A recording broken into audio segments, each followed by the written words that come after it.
be like, ooh, so bad. Everywhere I go, they be like, ooh, so bad. Everywhere I go, they be like, ooh, so bad. Now, watch me break it down like, 24 karat, 24 karat. What's that sound?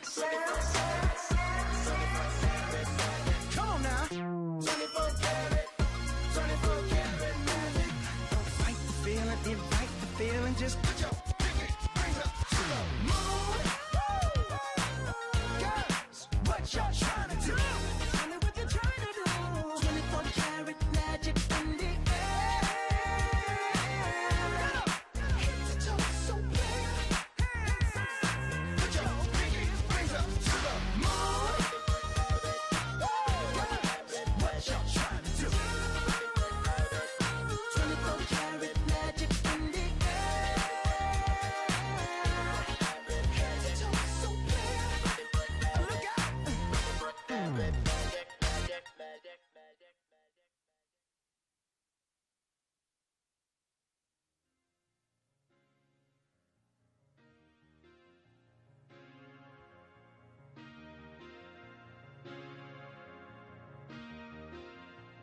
Thank you for coming home. Sorry that the chairs are all warm.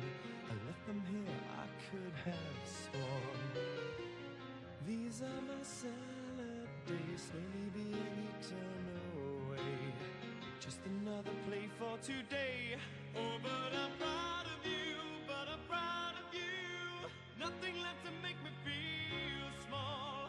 Luck has left me standing so tall.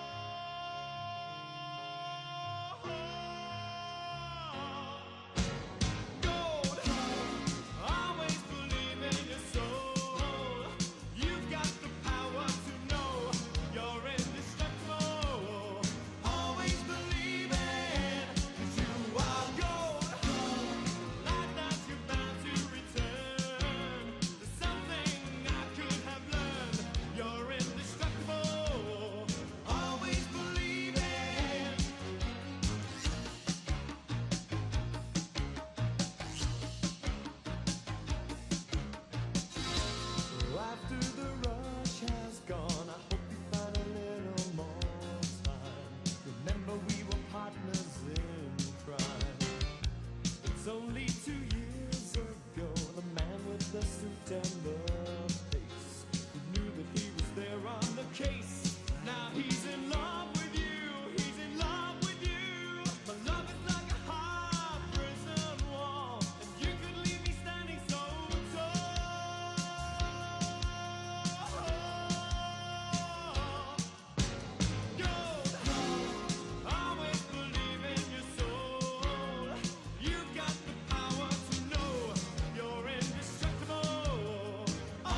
Ladies and gentlemen, please welcome the Vice President of the National Conservative Convention, Pamela Hall.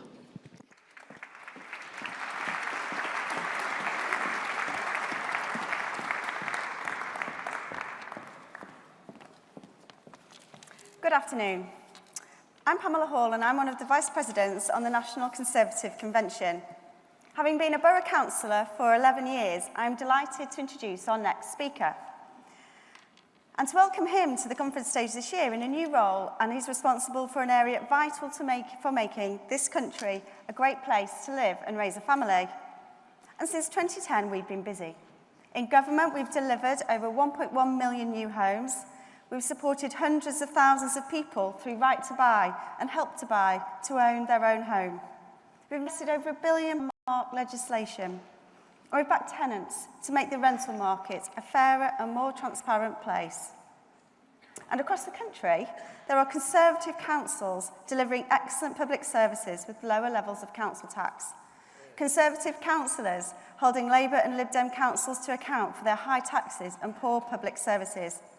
And as we look forward to the local elections next year, we will work harder than ever.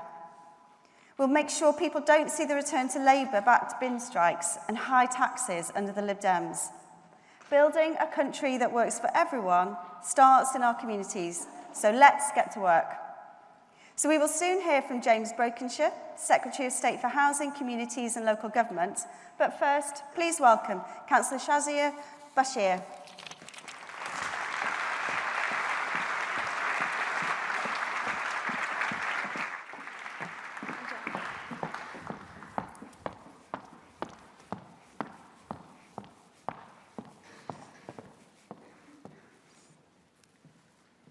Good afternoon, conference. I'm a first-time delegate and I'm a Conservative City Councillor from Peterborough.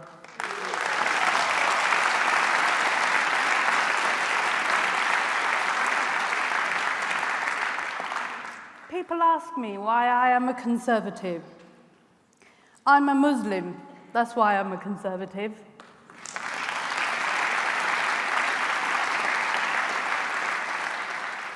I am a female, and that's why I'm a Conservative.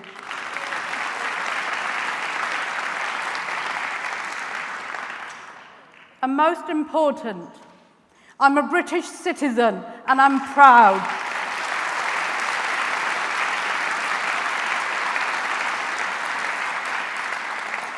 The Conservative Party is a party of opportunity, a party of hope, and a party of aspiration.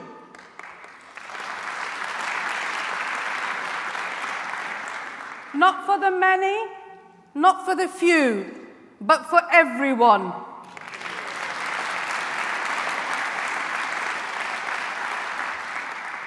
The Conservative Party provided me with an opportunity to stand as a local candidate in Peterborough. With hard work, determination and support from the best association, the Peterborough Conservative Association, I took the seat from a Labour seat over 100 years.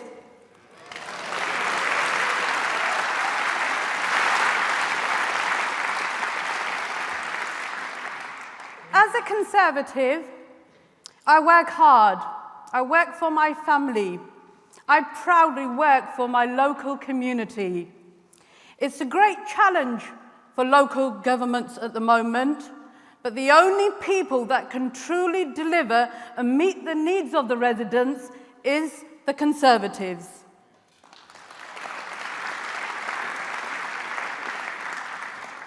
Recently in the media, I've been watching the Labour conference and them raising the flag of Palestine. Jeremy Corbyn, you can't pour from an empty jug. Charity begins from home.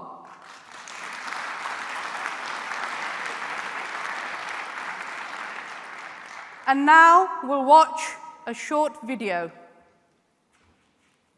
I've been a Conservative member for well over 30 years. Since my early days in the Young Conservatives, I've always enjoyed campaigning, knocking on doors, delivering the leaflets, talking to people about how we can change our country for the better. That sense of driving opportunity, meeting people's hopes and aspirations, delivering security and stability at home, now and in the future. It's what makes me a Conservative. But for me, it's also about social change and public service. It's why it's such a privilege to serve as Community Secretary, not to hold a title, but to have the opportunity to bring about change for the better, leading efforts to build the quality homes our country needs, ensuring that the chance to own your own home is something felt by more families, creating great places and strong, confident communities, providing opportunities and raising ambitions for the next generation, a positive future and a country we can be proud of.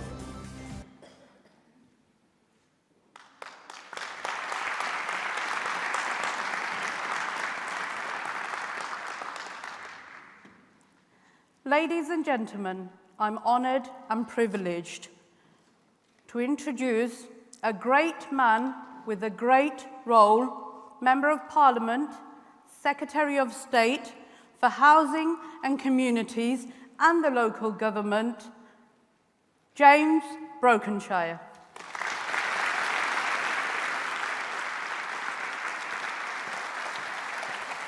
That was incredible. Thank you so much. Thank you.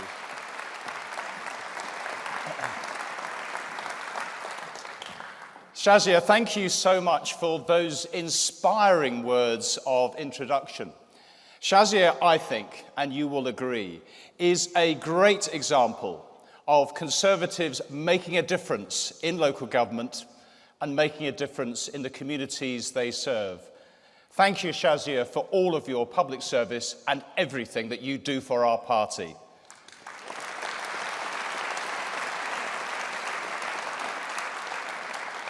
Can I also introduce my fantastic team at the Ministry of Housing, Communities and Local Government?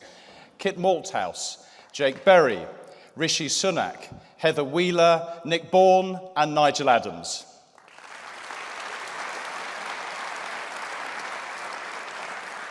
And also our tireless PPSs, Chris Philp and Leo Doherty, and our whip, Jeremy Quinn.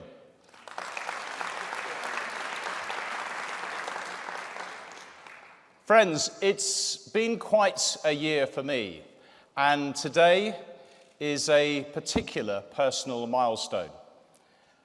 When I addressed our conference 12 months ago, I didn't know it, but I had lung cancer. In some of my darker moments earlier this year, I questioned whether I would be here at all, let alone fit, well, and able to speak on this stage today. When you receive a cancer diagnosis, when you're forced to confront your own mortality head-on, it makes you appreciate what's important, what makes life worth living. I know I couldn't have got through this period without the incredible love and support of my wife, Kathy, and our 3 children, Sophie, Gemma, and Ben. They've kept me positive. They've helped me get through surgery, through my recovery, and back to strength. But I also know that if it wasn't for our amazing NHS, I wouldn't be here today. They saved my life, and in some way will have touched the lives of every person in this hall. To everyone who works in our NHS, thank you. You are amazing.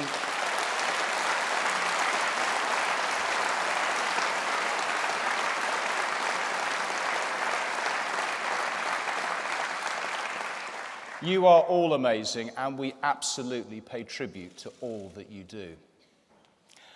Now, I may be part of one lung lighter, but it hasn't diminished my passion for our party, my pride in our country, and my earnest belief that our best days lie ahead of us.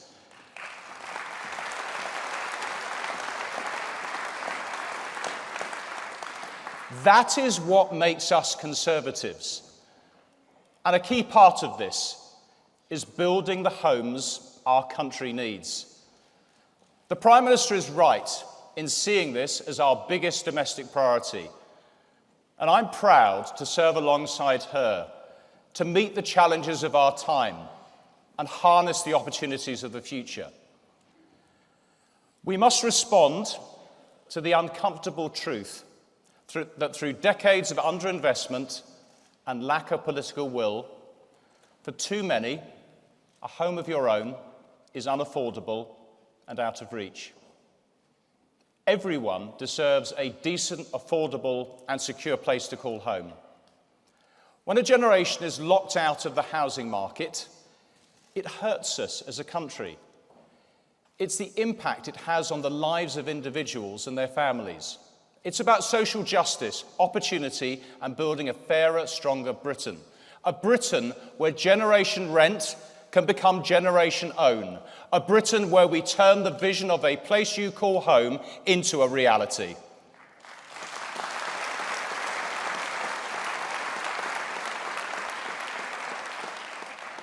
Now, the last time a Conservative government committed to building 300,000 homes a year was in 1951, when Harold Macmillan was Conservative Housing Minister.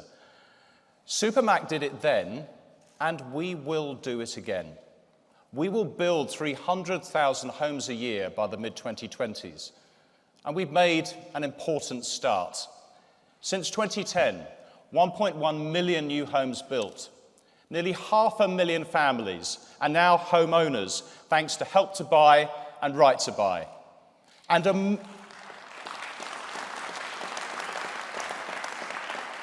a million first-time buyers are expected to benefit from our cuts to stamp duty, with 80% of first-time buyers paying no stamp duty at all.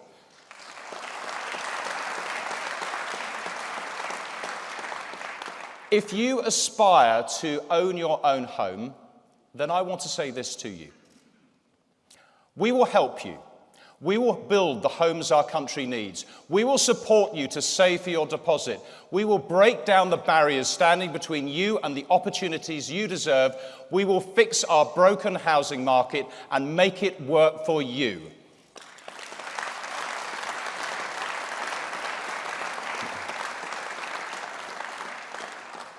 Now, as for Jeremy Corbyn and the Labour Party, they may have given the red flag a reboot, but it's the same old socialism that brought our country to its knees and would do so again. Under the last Labour government, house building fell to levels not seen since the 1920s. The number of first-time buyers collapsed by over 50%. Housing became more unaffordable, not less. Labour doesn't believe in increasing home ownership. They'd suspend Right to Buy and shatter people's hopes and dreams of the chance to buy their own home.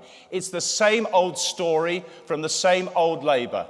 No matter what they say, you know we'll all have to pay.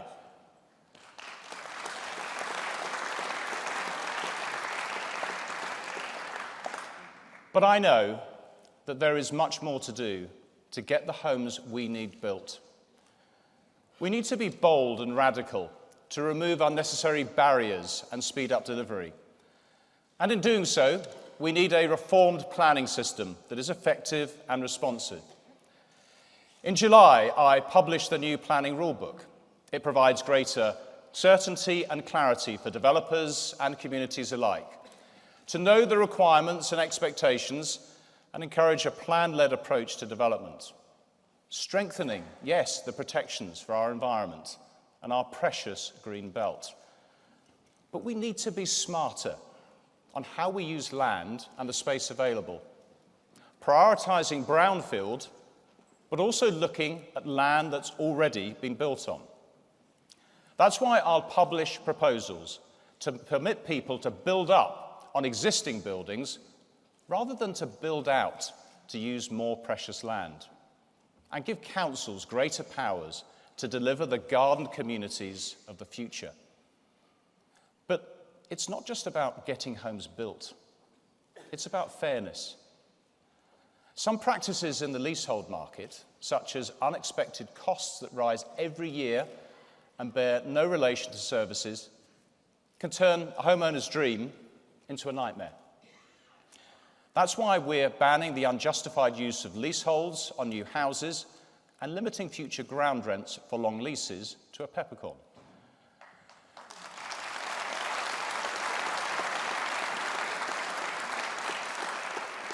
But we also need to address quality issues in new homes too.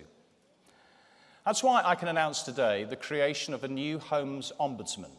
This new watchdog will champion home buyers, protect their interests, and hold developers to account, and give confidence that when you get the keys to a new home, you get the quality build you expect and the finish you've paid for.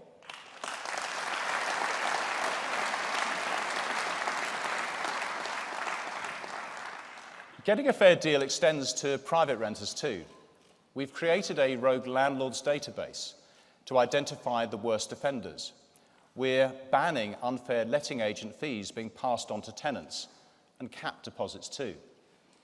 Fairness also needs to be felt by people living in social housing. That's why I want to see a new deal for social housing tenants, to deliver decent homes, strengthen redress, and break unjustified stigma. Equally, as Conservatives, we're committed to supporting the most vulnerable in our society. It is simply unacceptable in modern Britain that there are still people living out on our streets with no roof over their head. Our Rough Sleeping strategy and Rough Sleeping initiative are focusing efforts to drive change to give support to those most in need, so that we end rough sleeping for good.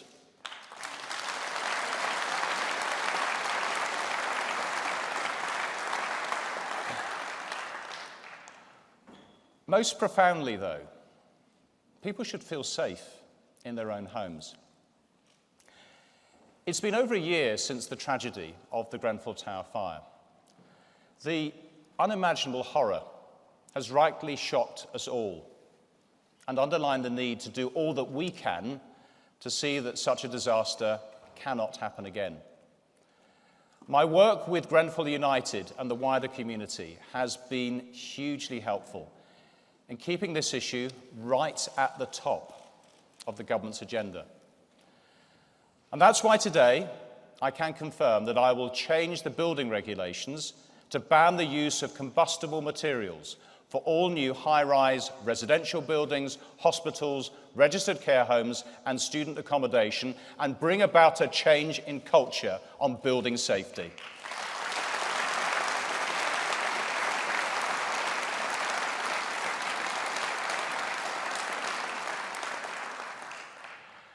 Now, in advancing our ambitious housing agenda, we need to create strong, prosperous, confident communities, socially and economically, giving a sense of identity, a sense of place, and an affinity to the places where we live, where we work, where we spend our time. Communities where we recognize diversity and heritage. How this makes us stronger. How we all have so much more in common that divides us. We have to defend the civility of civil society against hatred and separation. We have to be robust in challenging anti-Semitism, anti-Muslim hatred, and division based on religion, heritage, or background.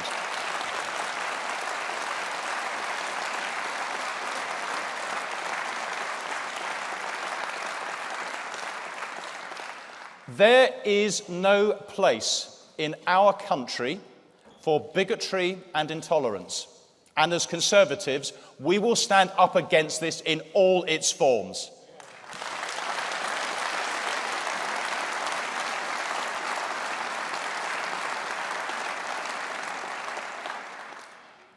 Now, at the heart of our communities are our towns and high streets.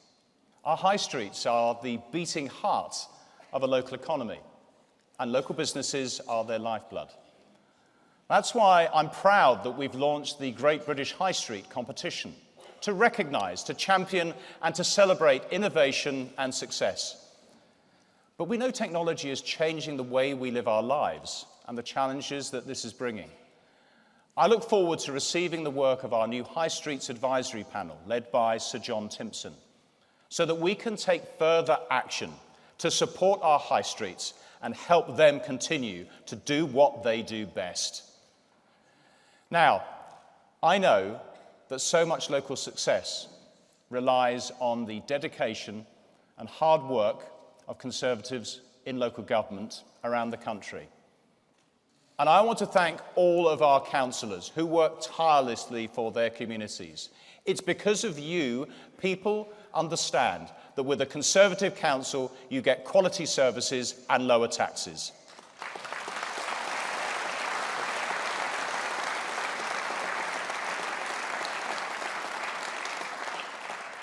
We asked Conservative councils to help fix the mess left by the last Labour government, and they have delivered.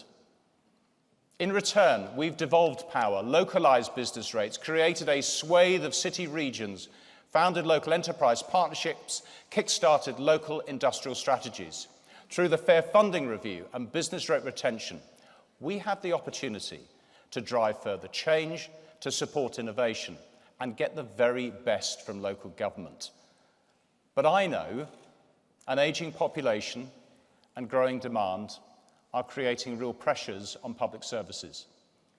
Health and social care are inextricably linked, and any reforms must be aligned. That's why I'm working with Matt Hancock, recognising local government's direct interests towards the publication of the Social Care Green Paper. This will include plans to reform social care, provide better integration of services, and put the care system on a long-term sustainable footing. And as we leave the EU, we should be confident, we should be positive about the potential of each part of our country and the contribution they can make to drive our future prosperity. Through the Northern Powerhouse, the Midlands Engine, and Silicon Vale linking Oxford, Cambridge and Milton Keynes, through city deals and local growth funds, through the UK Shared Prosperity Fund, supporting continued regional investment, helping deliver a country that works for everyone.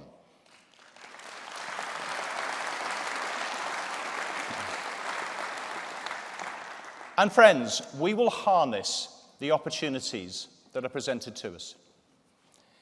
In 2022, Birmingham will host the Commonwealth Games. It will provide the platform for this great city to shine on a global stage. The chance to drive economic potential. The chance to create a sense of pride, not just in this city, but our country as a whole. That's why I'm proud today to announce the government funding for the construction of the Athletes' Village. We will invest £165 million to help support the delivery of 5,100 new homes, but just as importantly, create a long-lasting legacy for Birmingham and from the Commonwealth Games.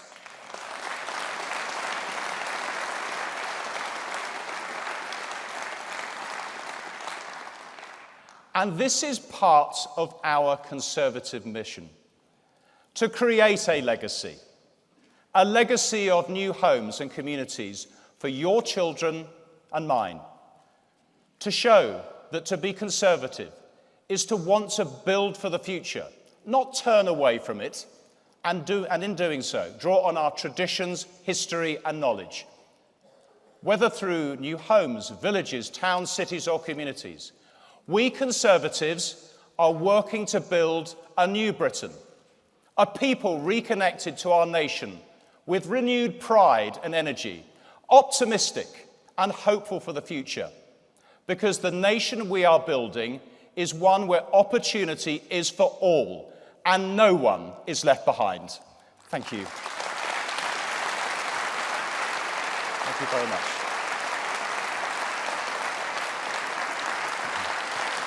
Thank you.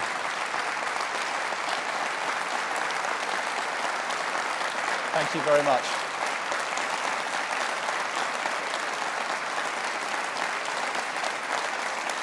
Thank you very much. Thank you.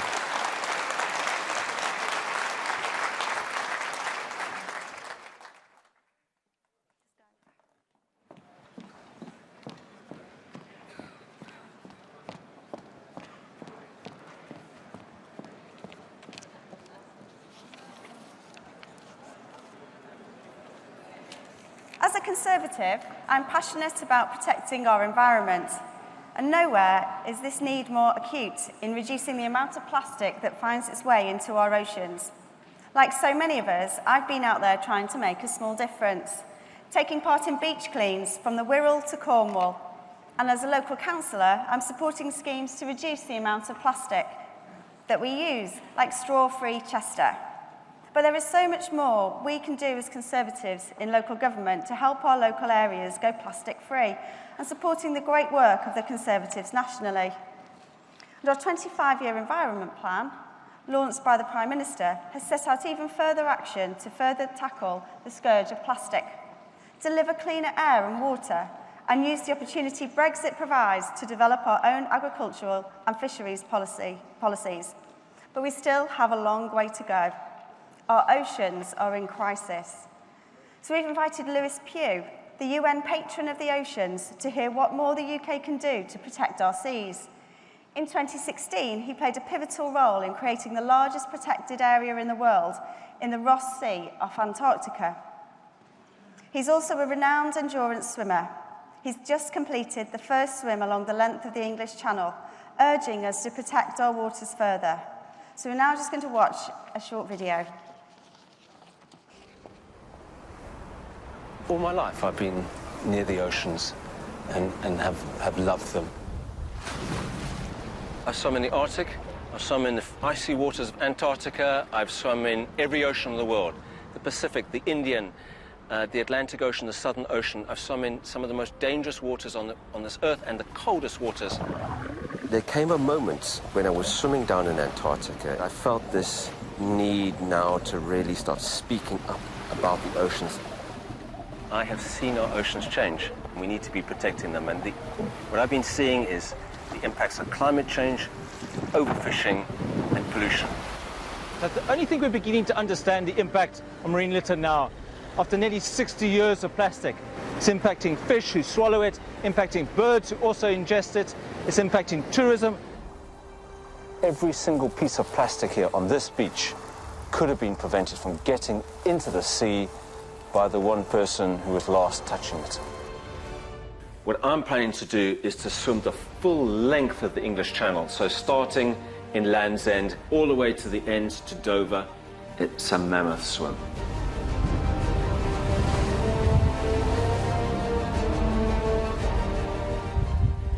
The most surprising thing about this swim is just how little wildlife I've seen.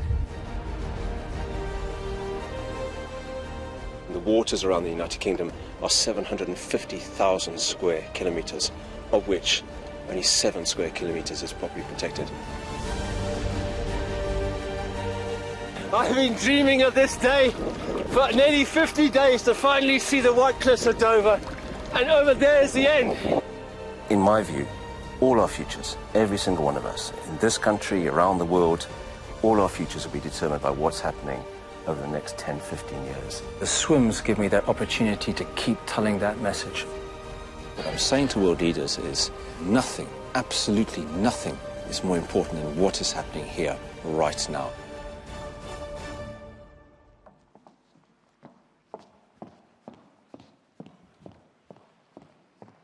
So, conference, please give a warm welcome to Lewis Pugh.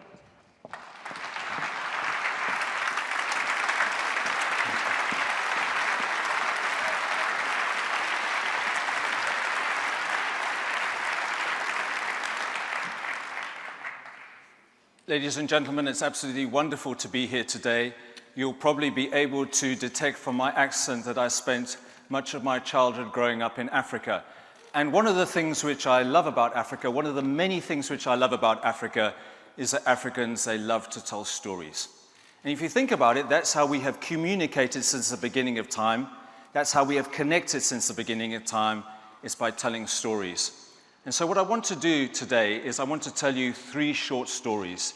3 short stories from 3 places which I know very, very well and which I think are going to have a very big impact on every single person in this room. So, would you come with me now, because I want to take you to the first place. I want to take you high up into the Arctic to a place called Spitsbergen. Now, Spitsbergen is on the edge of the Arctic sea ice. It's in the Norwegian Arctic. Back in 2005, I went to the Norwegian Arctic to undertake my first very, very cold long-distance swim. In 2005, the water temperature there was 3 degrees centigrade. I went back there last year, and the water was no longer 3 degrees centigrade. The water was now 10 degrees centigrade. So the water had gone from 3 degrees to 10 degrees in just 12 years. And what scientists are telling us now is very, very clear. What they are saying is that within the next 12 years, they're expecting there to be very little sea ice left in the Arctic in the summer months. So if you are a child entering school right now, when you leave school in 12 years' time, you're going to be entering a world which is very, very different to the world in which you started your schooling right now. What is happening in the Arctic, what is happening to the north of us, is going to be impacting every single person on this planet, every single future generation, and the whole of the animal kingdom. Let me take you now from the Arctic all the way down to the bottom of the world, down to Antarctica. On the edge of Antarctica is an incredible group of islands. It's called South Sandwich Islands, and when you arrive there, it's like you have arrived literally into a polar garden of Eden. Over all the beaches are these amazing penguins, thousands and thousands of penguins. In the water, these whales coming up out of the sea and gorging krill. And you'll also see these enormous great elephant seals, some of them as big as 3 tons, coming out of the water, lumbering out of the water in order to fight, in order to mate. Ladies and gentlemen, there's a reason why Sir David Attenborough covered the South Sandwich Islands with so much detail in Blue Planet 2. And the reason is because these islands are unique and they are very, very precious. Let me leave the South Sandwich Islands and let me come back here to the United Kingdom, back here to the English Channel. So I've just done the swim from from Land's End all the way to Dover. It was an enormous swim. It took me 49 days. It was the toughest swim I've ever done in my whole life. I started at Land's End, and then I swam from Land's End all the way along the Cornish beaches, then to Plymouth, where I grew up as a young boy, across Lyme Bay, around the bottom of the Isle of Wight, past the Seven Sisters, around Dungeness, and then finally, the Seven Sisters, and then finally, the White Cliffs of Dover. It took me 49 days. And what struck me about this swim was 2 things. The first thing that struck me was just how incredibly beautiful the coastline is here in the United Kingdom. It's incredibly beautiful. But the second thing that struck me was how little wildlife I saw. I saw so many jellyfish. I mean, they're a function of the fact now that our waters are warming, and also the fact that there now is so much overfishing, so their numbers are blooming. I had the jellyfish sting me in the face, underneath the armpits, in the groin, absolutely everywhere, okay? But the other thing was that I just saw a few birds. I saw a few dolphins in Lyme Bay. I saw one turtle of Portland and very little else. And that was in 49 days. And every beach I went to, every single beach, I just saw this plastic everywhere. It's like we've hoovered up the fish and we've thrown in the plastic. And that is why it is so exciting that the announcement that the United Kingdom made last week. Now, there was a lot of stuff happening last week, so you may have missed it, but the United Kingdom made this announcement that they are calling on all nations in the world, all nations, to come together now to protect at least 30% of our oceans now, to protect it by 2030. This is a huge breakthrough. I've come here today to thank you very, very much. But there's a rub to this, and that is that you also have to get your own house in order. It will be impossible for the United Kingdom to lead on ocean conservation, which I think it should do, but it'll be impossible to do it unless you also have your own home in order. Around the United Kingdom, in the waters around the United Kingdom, you have only fully protected just 7 square kilometers. I mean, just think about it. I mean, it's shocking. Only 7 square kilometers of the waters around the United Kingdom are fully protected. Let me just give you an example of how this plays out. At the end of the English Channel is an incredible, iconic landmark. It's called Goodwin Sands. And on Goodwin Sands, this is where all the seals come up. This is a place where there are endangered eels and lots of birds. And so your government has set this area aside now as a new potential, what you call a marine conservation zone. But at the same time, you've also got plans to allow the Dover Harbour Board to come along and to dredge this area to get aggregate and sand in order for them to build their new harbour development. So on the one hand, you want to protect this place, you want to build this incredible marine conservation zone, and yet on the other hand, you want to dig it up. Protection must mean protection.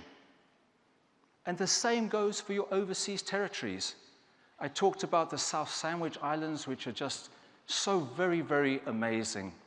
They are incredible places. They are one of the most important biodiversity hotspots on the entire planet.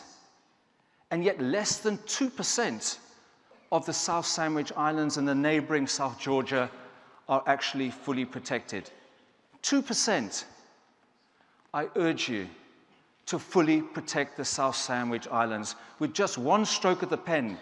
These islands are under British jurisdiction. With just one stroke of the pen, you could create a protected area right now which is double the size of the United Kingdom. Please, you have to stop thinking that you can sustainably harvest an area, that you can sustainably manage an area, and at the same time you can also protect it. You can't. Britain, I urge you to set this area aside. This should be your gift to the world. I now want to end off by bringing this story back here to this room, to this conference center, to you here in Birmingham. What are all these stories about? Ladies and gentlemen, it is very, very clear to me that we have now entered the era of big consequences. Our environment is changing very, very quickly. Our environment now is right on the edge. Desmond Tutu, a man who I love so very much, he always used to say that many of the conflicts around the world are simply conflicts over limited resources.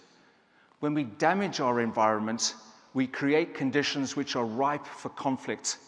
But when we protect our environment, we actually foster peace. So many people come up to me and they say, well, what can I as one person do to try and save the environment? Well, it's very, very clear that not one person can fix the environment. Not one political party can fix the environment. And not one country can fix the environment. The only way we're going to be able to solve this problem is if all of us work together. The only way we're going to be able to solve this problem is if we are all talking to each other. The only way we're going to be able to solve this problem is if we all build bridges. I urge you to do this. This can be our generation's legacy. Ladies and gentlemen, thank you all very, very much.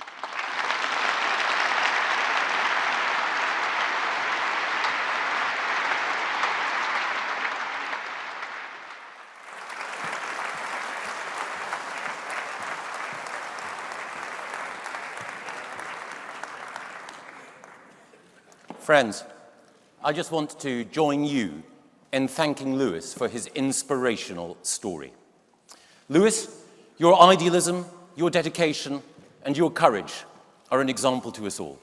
Thank you for campaigning on behalf of our precious oceans. You have set us a challenge, and we will not shirk it.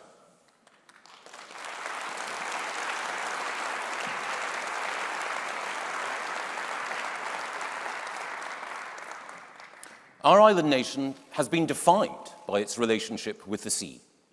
It's been our doorway to global trade, a treasure house of oil and gas, and the home to teeming stocks of fish. But now, our oceans are in danger. Danger from climate change, from chemical residues, from exploitation, and indeed, from plastic. The equivalent of a whole dumper truck of plastic is dropped in the sea every minute of every day. Unless we change course, by the year 2050, the seas will contain more plastic than fish. We cannot and we will not allow that to happen.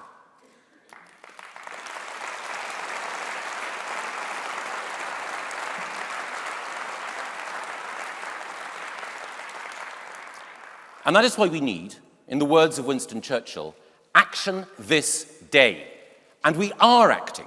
Already the plastic bag charge has cut the number distributed by almost 90%. And we're also unleashing the innovative energy of our scientists and the entrepreneurial flair of our businesses to develop new, greener products that are already generating new jobs. And later this year, we will launch a new front in the war against waste. We will take steps to make recycling easier, to invest in cleaner technologies, and to take tougher action against the fly tippers and the waste criminals who pollute our landscape and trash our blue planet.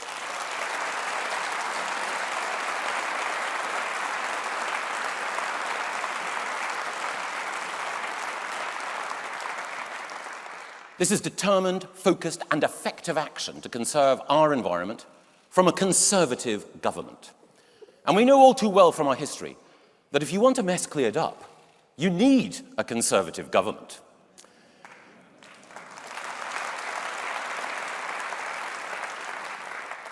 In 1979, after our economy had been trashed by Labour, it was a conservative government that came to the rescue. And in 2010, we inherited a deficit out of control, rocketing unemployment and young lives wasted. But now, thanks to the steps that we took together, we have a dramatically reduced deficit, 3 million new jobs created, and youth unemployment is at a record low. The Conservatives rescued our country again.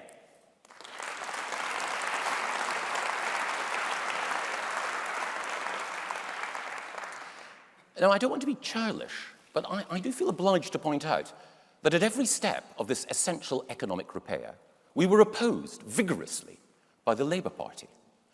And if last week told us anything, it's that we must not allow Labour to wreck our economy ever again.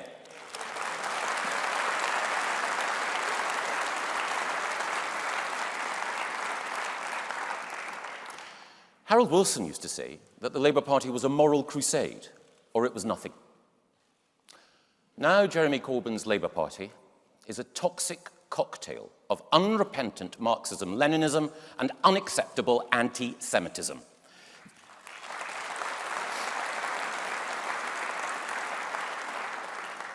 They're giving all the errors of the 20th century another chance to wreck our society.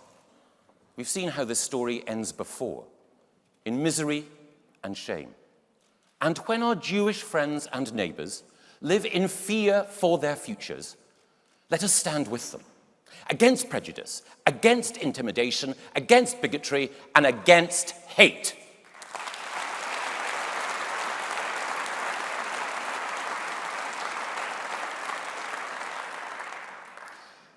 So let us take action today, right here, right now. Let a message come loud and clear from all of us in this hall, a message together of unshakable solidarity with the Jewish community.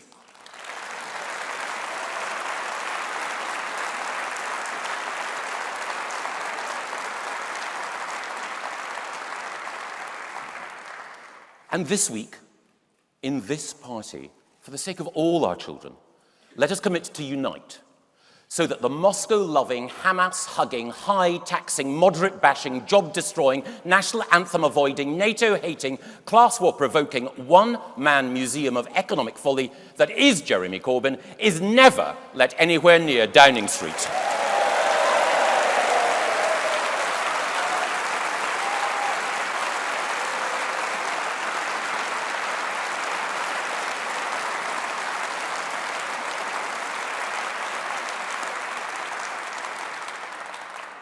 And we should also never forget that Labour's threat to the economy is also a threat to our environment. You can't invest in enhancing the environment unless you have a healthy economy, just as you can't have sustainable growth without protecting the environment. And with our world warming, our forest cover dwindling, our wildlife in danger, and our global population growing, we desperately need action this day, which is why the work of the great DEFRA team is so critical. And for all the fantastic work that they do, I want to thank my parliamentary colleagues, George Eustace, Therese Coffey, David Rutley, John Gardner, Charlotte Vere, Ian Stewart, Kevin Hollenrake, and Craig Tracy.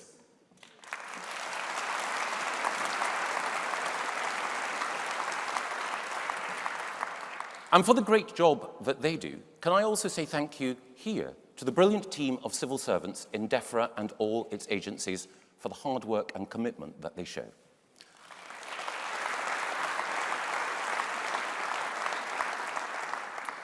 I also want to thank tens of thousands of other great people whom I get to work with. They're the people upon whom this country depends so much. They're the backbone of Britain. They are our farmers.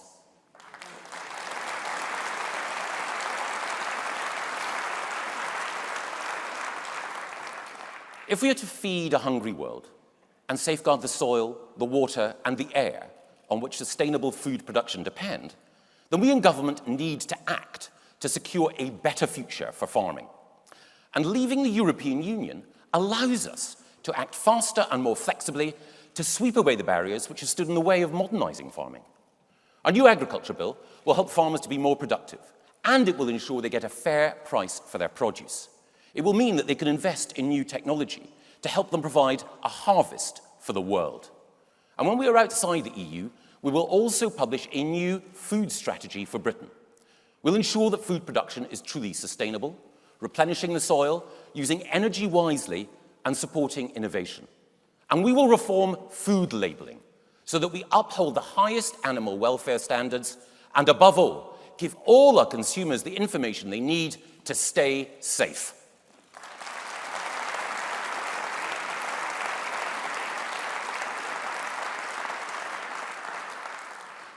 Food and drink is one of our greatest success stories. It's our biggest manufacturing industry. And you can see the success not least here in Birmingham and the Midlands.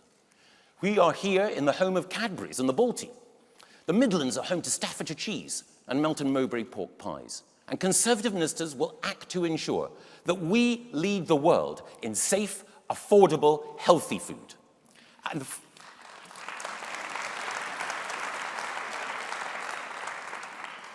the first step in our strategy will be reducing food waste. Every year, millions of tons of good, nutritious, edible food is thrown away. This is an environmental, economic, and moral folly, and we will end it. I can announce action this day to invest £15 million so that food which would otherwise be wasted is redistributed to those most in need. Working with industry and with charities, we should be able to get up to 250 million extra meals a year onto the tables and plates of the most deserving in our society.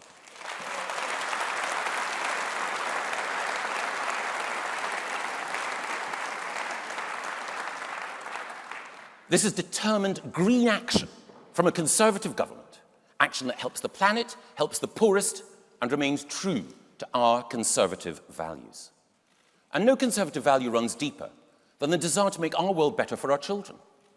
To be Conservative is to love what we know, to cherish our home. And there's no more beautiful home on earth than ours.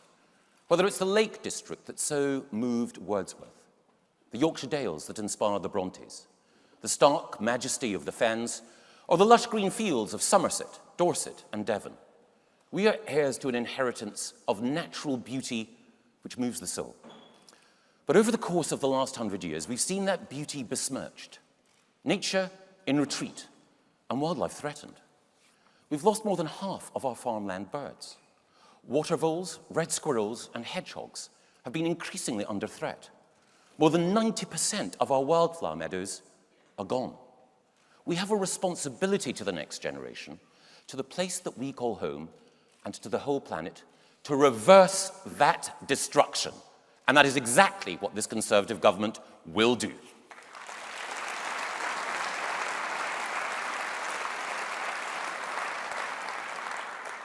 We will pay our farmers the money that they deserve, the money they need to look after our countryside and restore natural beauty. We'll make more space for nature, with stronger protection for ancient woodland, while planting 11 million new trees. And we will also ensure that when the new homes that we all need are built, that developers not only meet the highest standards of quality in design, but they also reverse environmental damage and invest in a greener and more beautiful Britain. And outside the European Union, we can also right another historic wrong. We can, at long last, reverse the tragic decline of our fishing industry.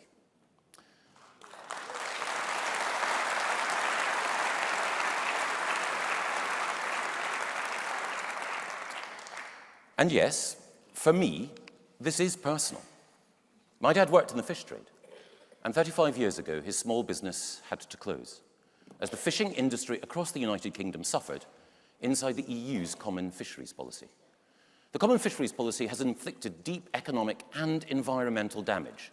But now, thanks to our vote to leave, we are taking back control of our waters.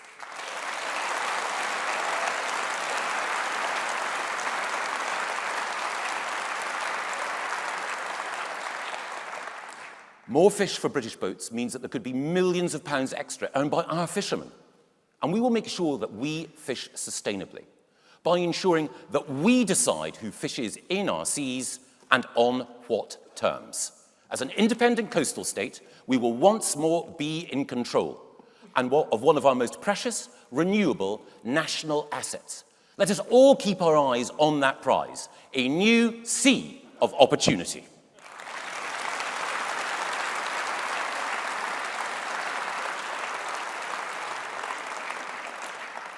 And leaving the EU also allows us to set a global standard for environmental protection, to deliver a truly green Brexit. No one voted to leave in order to harm the environment, far from it. So through the first environment bill in more than 20 years, we will restore nature, purify our air, and ensure the powerful are properly held to account for their commitments to the natural world. And we can also do more on a mission close to my heart and to so many British hearts: improving animal welfare. The animals who share this planet with us, and indeed often share a home with us, need our care and protection. Exploitation, callousness, and cruelty are never acceptable. Animals are our fellow sentient beings. They show loyalty and devotion, and they know pleasure and pain. They're partners with us in evolution's great pattern of life.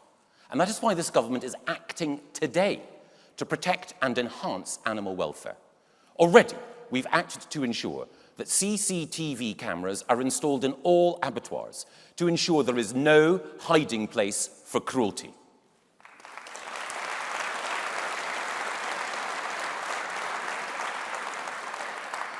And we're acting against the cruel abuse of puppy farming by making sure that domestic pets cannot be trafficked for tainted cash.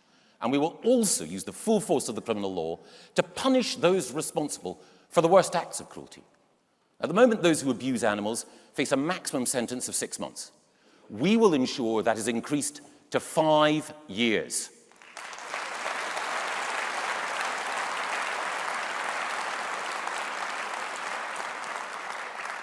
We will show zero tolerance towards those who have zero compassion for animals. And internationally, we're protecting our most endangered species. We're deploying our money and elite troops to tackle the criminal gangs who are responsible for slaughtering the world's most iconic species, the African elephant. In the last 10 years, almost a quarter of the population of African elephants has been eradicated.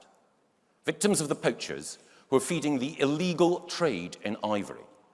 That's why we're introducing some of the world's toughest measures to tackle this trade. We have a duty to take action this day to ensure this slaughter stops and we all save the African elephant from extinction.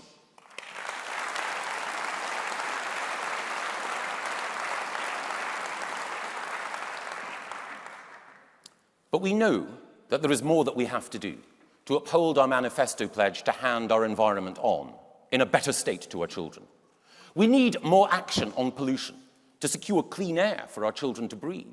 We need more action to safeguard marine wildlife by increasing the area of the world's oceans which is protected from less than 10% to 30%. We need more action to reduce the greenhouse gas emissions that are fueling global warming. We need more action to get water companies to tackle leakage and to invest in the environment. More action to bring dwindling fish stocks back to our rivers. More action to save other endangered species, from pangolins to rhinos. More action to develop the technologies which will free us from reliance on harmful chemicals. More action to help our bees and pollinators. In short, more conservative action to preserve our world.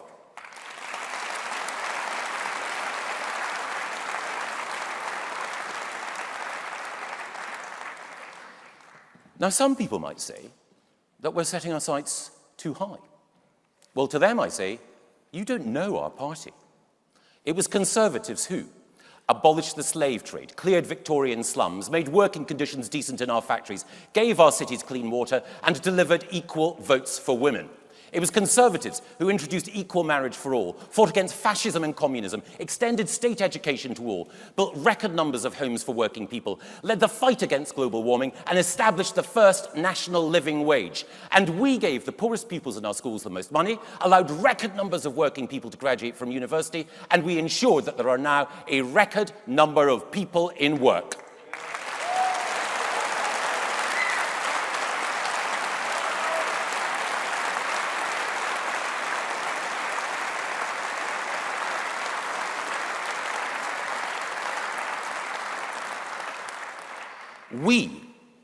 We are the party of real progress and radical reform. The party relentlessly focused on the future and its promise. The party that cherishes what we have in this country and wants us to be an example to the whole world. And together, united, we can ensure that this country and our world are cleaner, greener, and stronger. Thank you.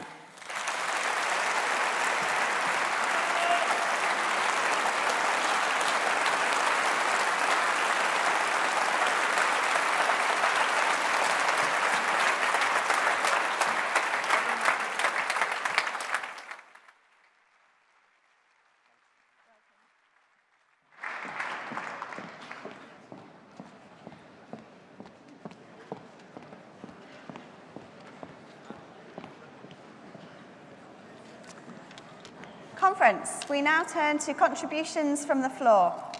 As many of you will have noticed, there are more opportunities for members to make contributions this year, many more than in recent years. It's something that my colleagues on the board, alongside the party chairman, have worked hard to ensure. So I'm delighted to welcome Virginia Crosby, Sheila Bodle and Lewis Fielder up to the stage. Thank you.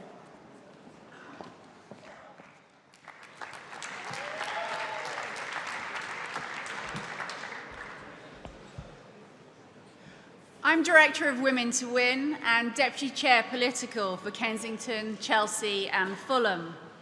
In my family, it was normal to leave school at 16. My grandparents lived in a council house, my grandfather was a miner in Wales for 47 years, and my mother worked in a jam factory. I went to Colchester Grammar School and became the first person in my family to take A-levels and go to university. My first job was at Glaxo Wellcome, and then I became a healthcare analyst for UBS and HSBC. I recently retrained as a maths teacher, and now I teach adults maths in my community near the Grenfell Tower. I have been lucky. I went to a good school with inspirational teachers who encouraged my love of maths and motivated me to go to university. Being good at maths meant that I was a successful businesswoman, I believe in a fair day's work for a fair day's pay and everyone paying their fair share of taxes. Now I own my own home. I now help others to be lucky. In addition to my day job as Director of Women to Win, working to ensure gender balance in politics, I support young adults in my community. These young adults have been affected by the Grenfell fire. I support them by mentoring, arranging work placements, and organising entrepreneur events. Grenfell was a tragedy that will always be a shadow in our community. I realised very early on that our community had to work together to give the residents of the tower hope. People would ask me, "Virginia, how can I help?" And I would reply, "Open up your address book, speak to your work about having a Grenfell summer student." Over the summer, I arranged work placements. One of my students, Daniela, she's studying finance at Westminster University. Her mother's a hairdresser, and her father worked for Ocado. I contacted a neighbour who worked for Deutsche Bank, and he arranged 2 weeks' work placement for Daniela. It was life-changing. My students' favourite TV shows, they're The Dragon's Den and The Apprentice. They all want to be entrepreneurs. A year ago, I hosted a Make It Your Business evening for budding female entrepreneurs. And a woman in the audience, Juliet, she came up to me afterwards and we chatted about her gardening business, her gardening idea. And then last week, I ran another Make It Your Business evening at the Grenfell Community Centre. There was so much noise and energy in the room, but the best thing was that Juliet was not in the audience, she was on the panel. Her gardening business is going from strength to strength. She now employs 3 other mums and is about to pay tax. Opportunity. Opportunity means making it possible for someone to do something they want to do. Open your address book and give them hope. Reach out to your communities and find a young adult that can't find you. It is up to all of us. Thank you.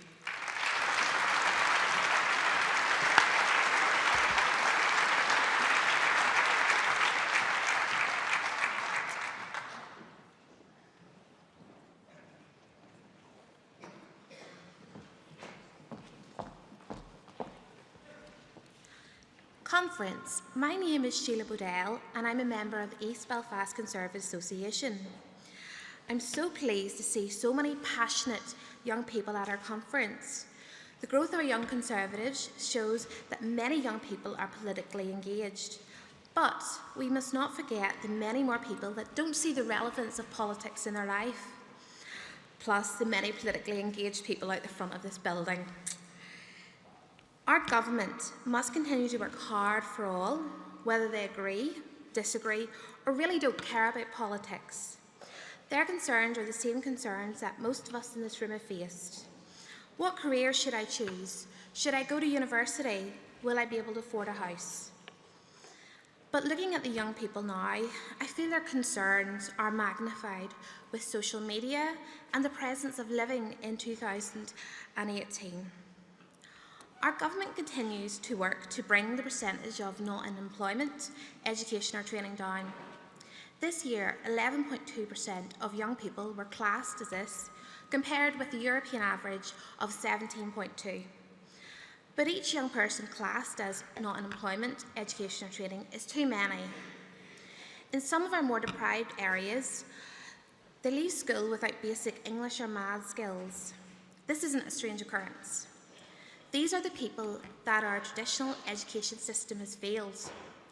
Our government's education reforms give parents and young people more choice because together they know what's best for the individual rather than the government. Working within further and higher education, I see the need to have more collaboration between schools, colleges, universities and employers to give the best support for young people. Having high quality, impartial careers advice can give a young person a chance to make the best decision for their future. Many young people think that the only option they have is university, but this is far from the case. There are apprenticeships, training schemes, employer-based learning. Or like me, you could work full-time and complete your qualifications part-time. There's no right or wrong way to get the jobs and qualifications you want. In Northern Ireland, like I'm sure many rural areas of the UK, many young people leave their local area to go to university, but they never return. For many, this is what they want to do, but for others, this is their only option of finding work. And this is why I'm so pleased to see the Coleraine Enterprise Zone, the first one in Northern Ireland.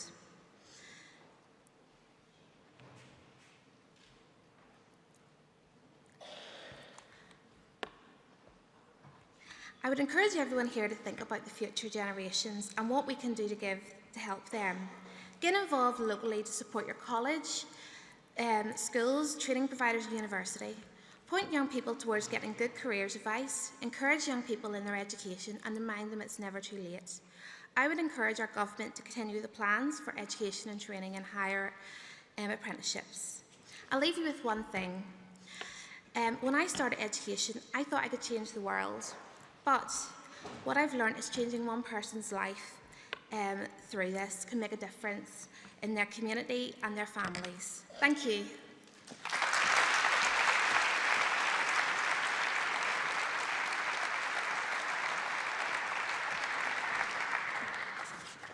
Good afternoon, conference. I'm Lewis Fielder, and I just want to take a moment to talk about opportunity.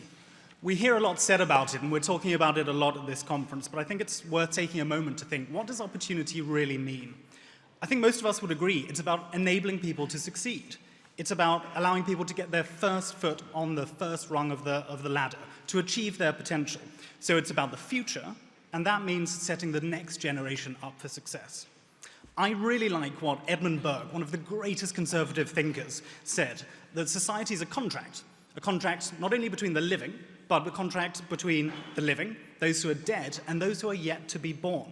And it's right that as conservatives, we take that seriously, because it means we're willing to take the tough choices. We're willing to make the hard decisions today so that our children and grandchildren may live better lives tomorrow. So how do we do that? Well, let's start with jobs, probably the single most impressive achievement of this government. 1,000 new jobs created every single day for 8 years. 140 young people getting into work every single day, and unemployment at a 40-year low. That's millions of people who now have the opportunity to earn, to learn, and to plan for their futures. And once you've got a good job, your mind naturally turns to buying a house. It's the dream of every young person. Your own front door, a driveway, your own little garden. But for the vast majority of us, that now seems like a bit of a pipe dream. It feels like we're perpetually fated to rent. But more than 1 million new homes have been built since 2010, and the number of first-time buyers is at its highest now for 11 years. It's good progress. But as the Secretary of State said earlier, we know there is much, much more to be done. And of course, education. I've been a school governor. I've seen how the lives of children from the most difficult backgrounds can be turned around and they can be propelled on to great things through their schooling. The reason I'm here talking to you today is because my parents made some big sacrifices to give me a great education. I know firsthand how education unlocks opportunity. But for so many in this country, the education system let them down badly for a long time. Employers complained that young people were leaving school barely able to read and write. That's why we've made huge changes to raise standards, and we can now proudly say that 86% of pupils are taught in good or outstanding schools across this country. And let me just touch quickly on Brexit. A lot of young people are worried that Britain leaving the EU is going to snatch away from them the opportunities that were available to older generations. To them, I say this: see this not as one door closing, but a series of new doors opening. Britain is and always has been an outward-looking and global country. We're the 5th largest economy in the world and leaders in so many sectors. However these negotiations pan out, I'm confident that a whole world of new opportunities is going to open up to us if we're willing to take them. Someone once said to me that in the Conservative Party, when you do well, you don't pull the ladder up behind you. You build more ladders. So let's keep building more ladders. Let's keep creating opportunities so that future generations can succeed. Thank you very much.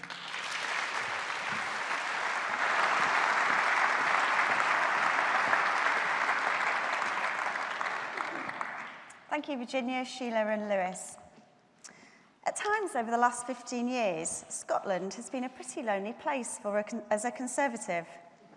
Having been a Conservative candidate in Liverpool, I know what this feels like. But thanks to our next speaker, this is no longer the case. Elected to lead the Scottish Conservatives only 6 months after she became an MSP, Ruth Davidson has led through success after success. People say they are looking for their politicians to be authentic, and Ruth is just that. The Scottish Conservatives' staunch defence of the Union helped keep Scotland within the UK in 2014 and saw them leapfrog Labour into second place in the Scottish Parliament in 2016. We then went on to increase the number of Scottish Conservative MPs from 1 to 13, and in the process defeated the like of Alex Salmond and Angus Robertson.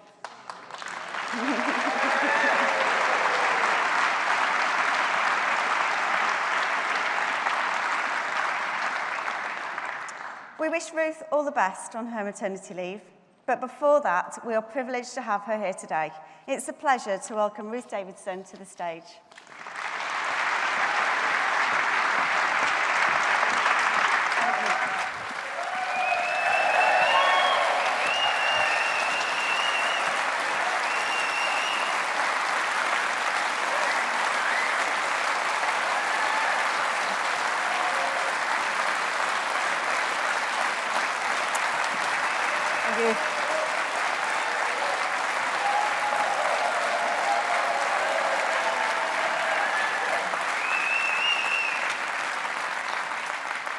Friends, it's great to be back here in Birmingham. 7 years ago, I came to conference looking to lead the party north of the border. And I promised all of you that I would grow the Conservative family in Scotland. Well, never let it be said I haven't taken matters into my own hands.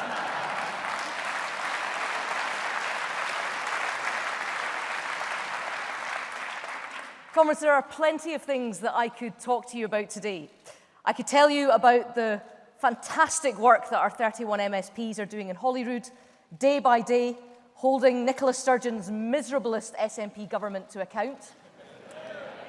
I could let you know about the work our superb 13 Scottish Conservative and Unionist MPs are doing. I could show you that day by day, they are showing you can stand up for Scotland without walking out of the UK. Or I could talk for days about all of the unseen stuff, the work that our hundreds of councillors are doing every day for their communities across the country, showing that, contrary to our opponents' claims, Conservatism isn't alien to Scotland, but it is of Scotland. Friends, I could talk a lot about all of this. But actually, what I want to talk about isn't the day-to-day of parliamentary speeches or council chamber business. I want to talk about what matters. Things that, when you're about to step back from the front line for a bit, as I'm about to do, are perhaps a little easier to see. And I want to make a plea to look beyond the sound and fury that passes for our politics right now, where the extremes get ever louder and the centre falls to silence, where more energy is expended on Twitter spats and below-the-line comments than on making it just that bit easier for those who come after. The people whose daily hopes and worries and aspirations should be at the heart of all that we do. People struggling for a deposit, or desperate to get home from work before the nursery closes, or looking to ensure they can receive enough social care to stay in their own home. These are the people that need to be first in our minds. And it's by focusing on their concerns that we do what's needed to bring this country back together. Because there is no point in pretending. The last 2 years have exposed some deep divisions in this country and in this party. And here's a safe prediction. In the days and weeks ahead, we're going to hear more of them. The fact is this: Brexit is happening, and one way or another, we need to sort this. So let me just address 3 issues today. First up, I want to deal with this question of another referendum. Because over the last few weeks, I keep being asked, Ruth, you voted Remain. Surely you'd welcome the chance to try and reverse the result. Why not back another vote? Why not join all of these other people who were happy to support a referendum when they thought that they'd win, and are now crying foul and insisting we go through it all again. Well, here's the thing, conference. Those of us in Scotland have been at this for some time already. 4 years ago, the SNP told Scotland that they would respect the independence referendum result, and for 4 long years, they've been pushing and pushing and pushing to have another go and to keep going until they get the result that they want. And my response and the Prime Minister's response has been clear. The people of Scotland spoke, they said no, and it is time to move on. Well, the same message applies with Brexit. I don't get to stand here and profess myself a Democrat to declare that some decisions are so big they can't be taken by politicians alone, and then demand a rerun just because I wasn't on the winning side. And if I try to argue differently, to insist that one referendum result was sacrosanct and the other should be immediately overturned, well, that would make me just the worst kind of hypocrite. So whether you're Conservative or Labour, Leave or Remain, yes or no, we must respect the democratic choices that we make. We must respect those democratic choices that we make, or we undermine the very principles that we claim to uphold.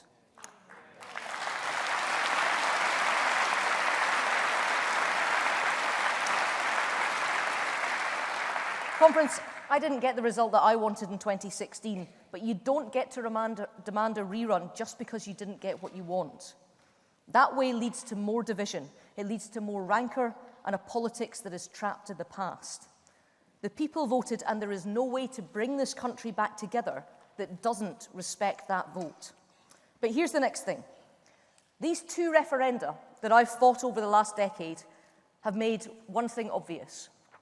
Binary choices divide us into camps.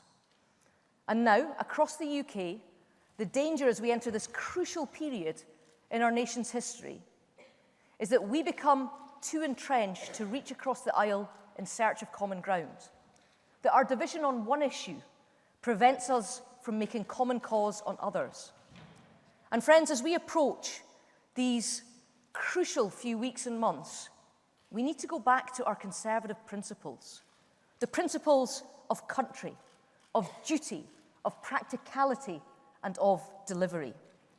The belief that every prudent act is based on accommodation and accord, and that the best is the enemy of the good if it stops us improving the outcomes for the country. The attitude that listens, eyebrows raised, to ivory-towered schemes of the ideological Puritan and replies, "Aye, right." It is this practical, pragmatic, and utterly conservative approach that will get us through. Because when the future of the country is at stake, it is essential. And here's the truth. We can agree a Brexit deal under the Conservatives, or we can risk handing the keys of Downing Street to Jeremy Corbyn. And I know which one of these I believe is in the national interest, and I stand by our Prime Minister.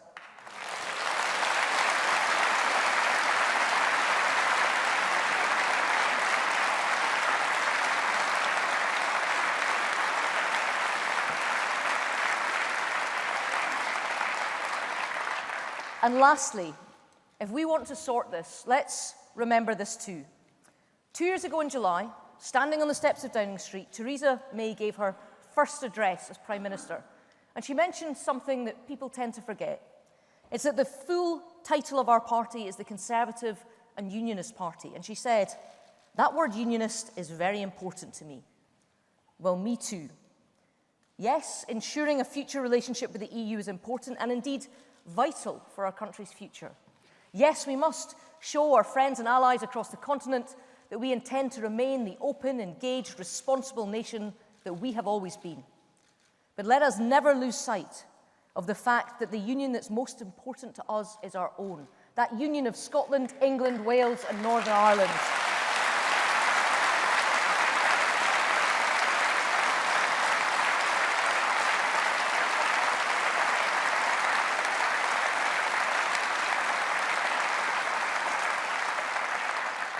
And let us remember, too, that across the UK there are those who are working day by day to break up that union and who believe that a chaotic Brexit will help.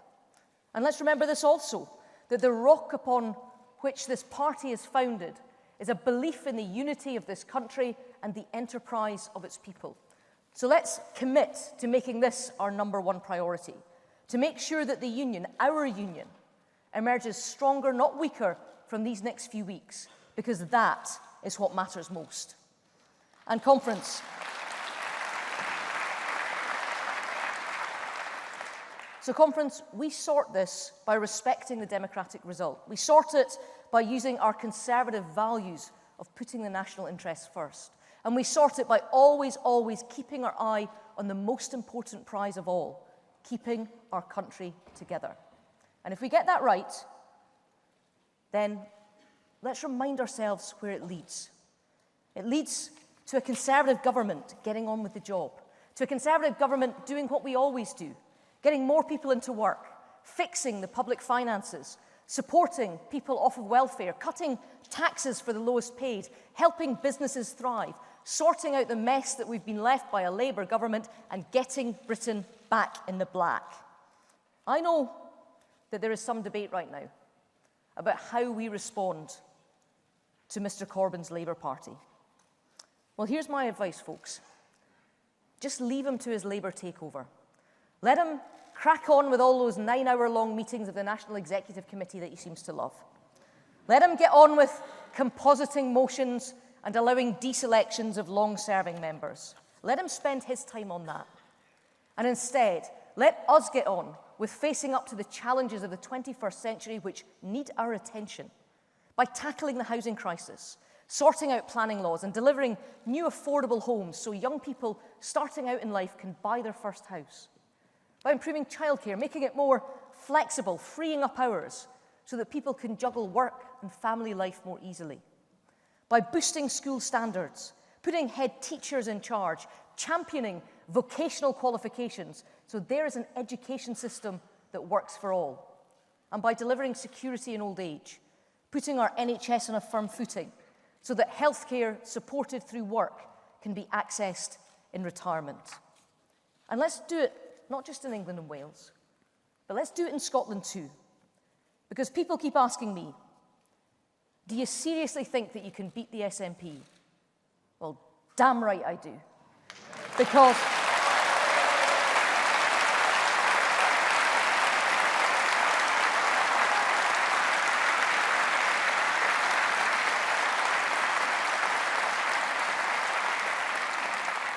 Because Scotland has had enough of the negativity, of the grievance, of the decade-long moan. Instead, we want to crack on. So yes, there is a job that I'm after, and that job is of First Minister of Scotland.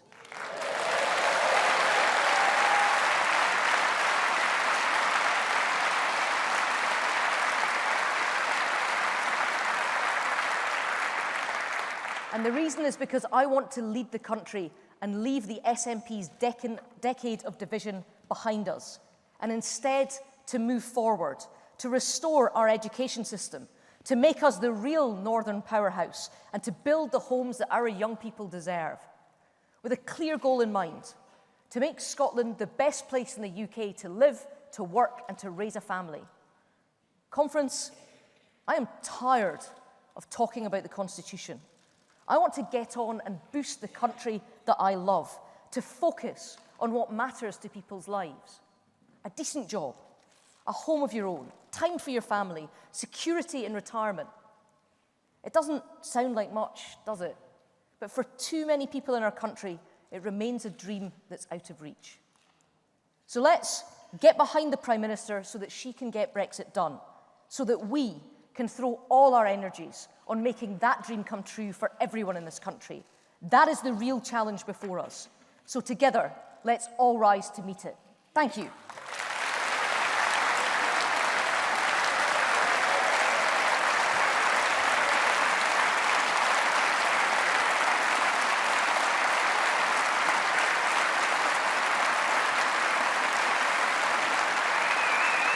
Friends,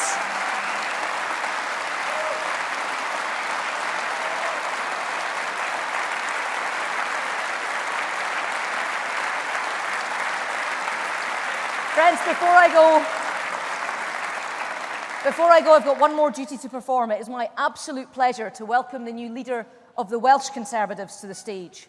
I don't know if any of you watched his unveiling. It was like the best Welsh rugby commentary I'd ever heard.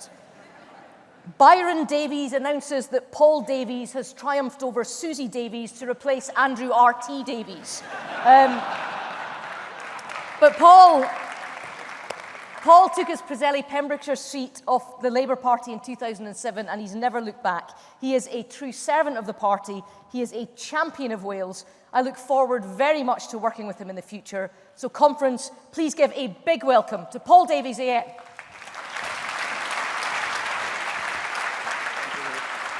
Thank you very much.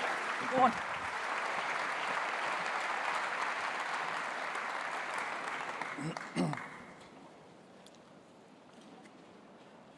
Wel, cynhadledd, prynawn da, a gai ddechrau trwy ddweud mor falch ydw I siarad â chi heddiw fel arweinydd newydd Ceidwadwyr Cymru yng Nghynghnilliad Cenedlaethol Cymru. Mae'n anrhydedd enfawr. Good afternoon, ladies and gentlemen.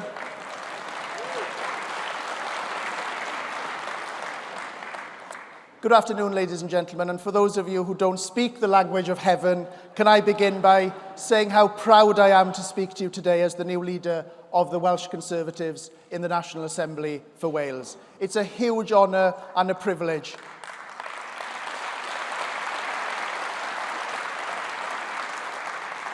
And I am grateful to Welsh Conservative Party members for putting their trust in me, and it's great to have the opportunity to work alongside our hard-working Secretary of State for Wales, Alun Keynes, who has delivered so much for Wales and our formidable team in CCHQ Wales. And we have a great chairman of the Welsh Conservative Party in Byron Davies. Gower's loss is our gain.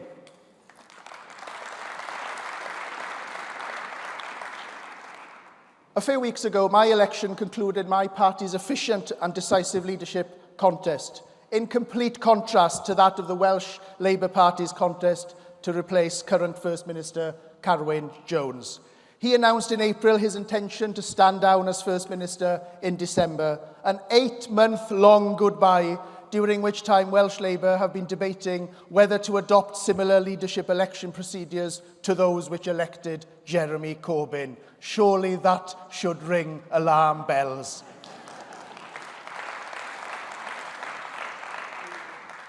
Conference, I speak to you today as a man on a mission to kick Labour where it hurts, a mission to transform our public services, a mission to change Wales. And I tell you, it won't be one small step we will be taking. We are aiming to make a giant leap from being the official opposition in the National Assembly for Wales and into government in Cardiff Bay.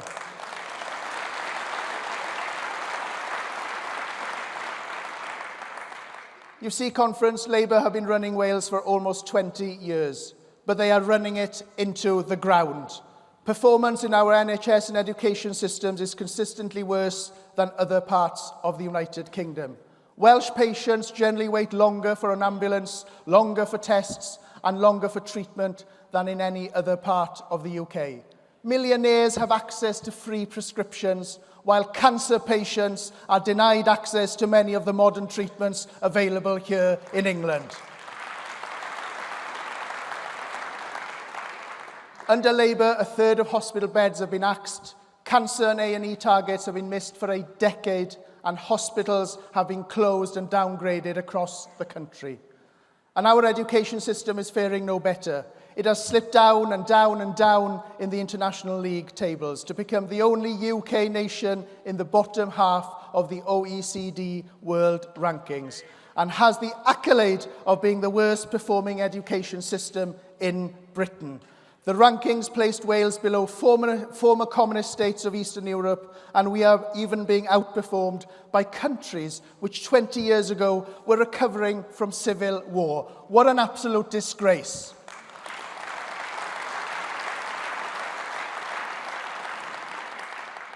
Now, the Labour clan will try to tell you that these appalling facts are all down to Tory cuts.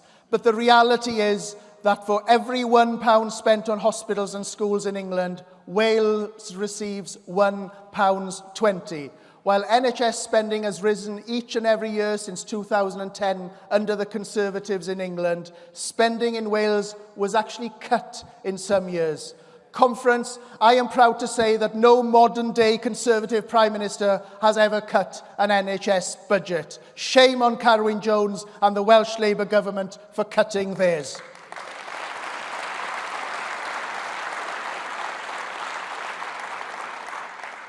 And in spite of getting 20% more in funding per pupil to spend on education than in England, Labour spends almost £700 less per pupil each and every year.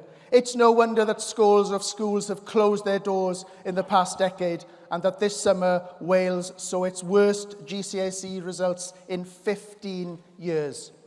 This week in Birmingham, we've already been hearing about Jeremy Corbyn's dangerous hard left policies and the threat he poses to our country.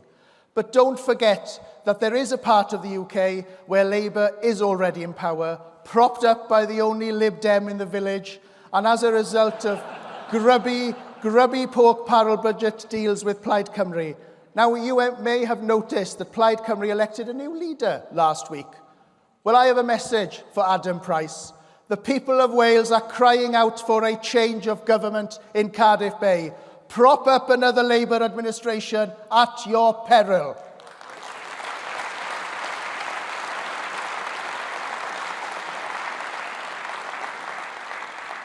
The message is clear. We will never agree on everything, but where we can, let's work together in the interests of the people of Wales to deliver the change Wales needs. After almost 10 years of Carwyn Jones as First Minister, we've seen a decade of downgrades and closures in our NHS and falling standards in our schools. We don't know yet who the new First Minister will be, but it seems likely that the choice will be from one of the 3 Cardiff-based AMs, one a Baroness, one responsible for a catalogue of failures in our NHS, and the other a Corbynite before the term was even coined. Whoever emerges as the next First Minister, this much is clear. The people should have the opportunity to have their say. You will have no mandate to govern the people of Wales. Only an Assembly election will give you that. So bring it on.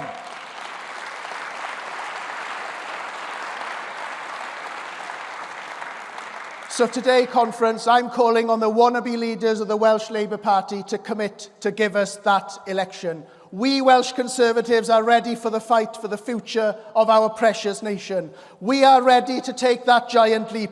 We are ready to change Wales. Thank you very much indeed. Diolch yn fawr iawn i chi.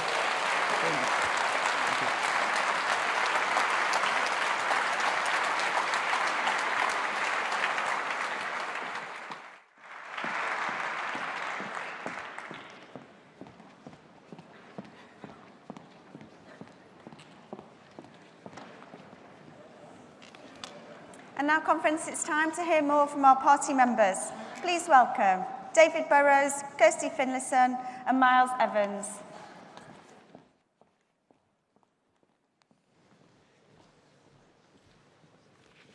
Conference, I have a confession to make. I've been to prison since the last general election granted me early release from being the Member of Parliament for Enfield Southgate. As a criminal solicitor, I've been reminded of people who are as far as you could possibly get from a debate about opportunities for future generations. Sadly, I've met young offenders whose fathers I knew about 20 years ago and have grown up knowing opportunities to take drugs and alcohol and commit crime. Young people who have learnt only to survive, not thrive.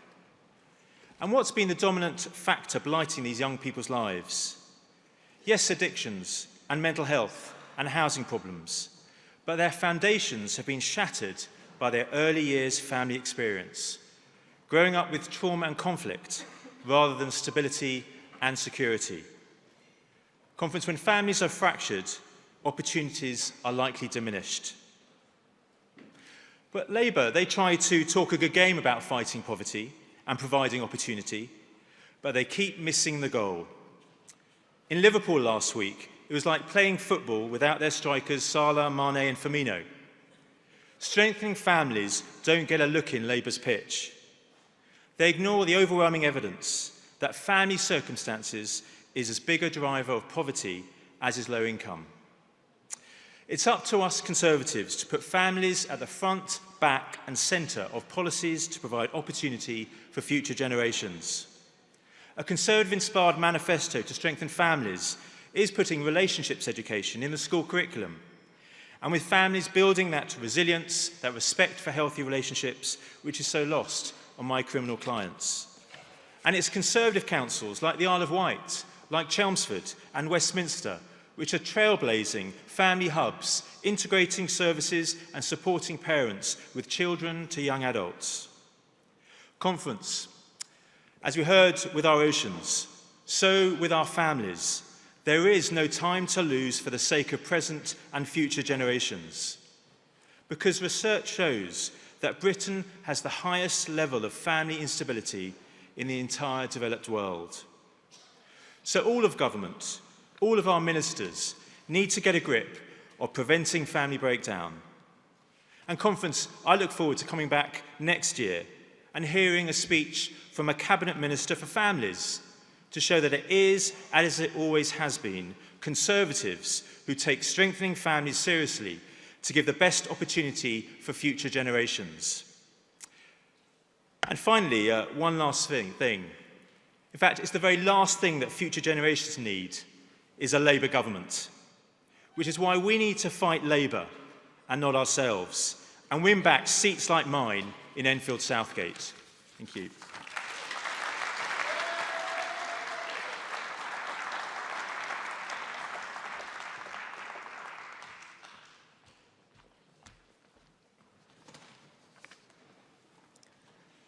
When I went vegan, I met lots of lefties. How can you be a Tory, they said, when you lot go shooting every weekend? For the record, I've never been shooting, I hate fox hunting, and I don't have any tweed in my wardrobe. I put it to them, what's more conservative than protecting the air that we breathe, the water that we drink, and the animals that we share our planet with? Our traditional values as Conservatives include the principle to defend for the next generation. I'm a young person who voted for Brexit. For environmentalists, this is like voting for Trump. They fear Brexit will lead to deregulation. Not only can we ensure standards on clean air, water and soil are maintained post-Brexit, but after Brexit, with autonomy over our own laws, we should be able to be as strict as we like about overfishing of certain species, about replanting woodland during infrastructure projects, or prosecuting those harming animals. So I rally to those young people who want to vote for a party that protects animals and their environment. It's the Tories who have introduced a £140 million fund for developing countries to cope with global warming. It's the Tories who've ended the exemption for small shops from England's 5p plastic bag charge. And it's the Tories who've introduced legislation requiring CCTV in all abattoirs in England. And the work is still continuing. Our government is exploring plastic-free aisles in supermarkets, banning wild animals from circuses from 2020, and consulting on the proposed ban on third-party puppy and kitten sales. But of course, there's still a lot more to do. As a scuba diver, I'm concerned about our sea life. The recent coverage of Lewis Pugh's swim from Land's End to Dover highlighted the sad truth that of the 750 square kilometres of UK coastline, just 7 square kilometres are fully protected. This shocking statistic will affect future generations who want to benefit from our beautiful coastline in the same way that our parents and grandparents did. As a resident of Tower Hamlets, who's campaigned tirelessly against rubbish and fly tipping in the borough, we need to ensure that recycling picks up, with rates falling for the first time in more than a decade. And as a cat lover, concerned about animal welfare, we need to ban live animal exports, end cruel factory farming, and shun political correctness in favour of a zero-tolerance approach to animal cruelty. Compassionate conservatism extends to looking after our surroundings. By tapping into this wholeheartedly and taking a radical approach, we have the opportunity to win the support of the next generation.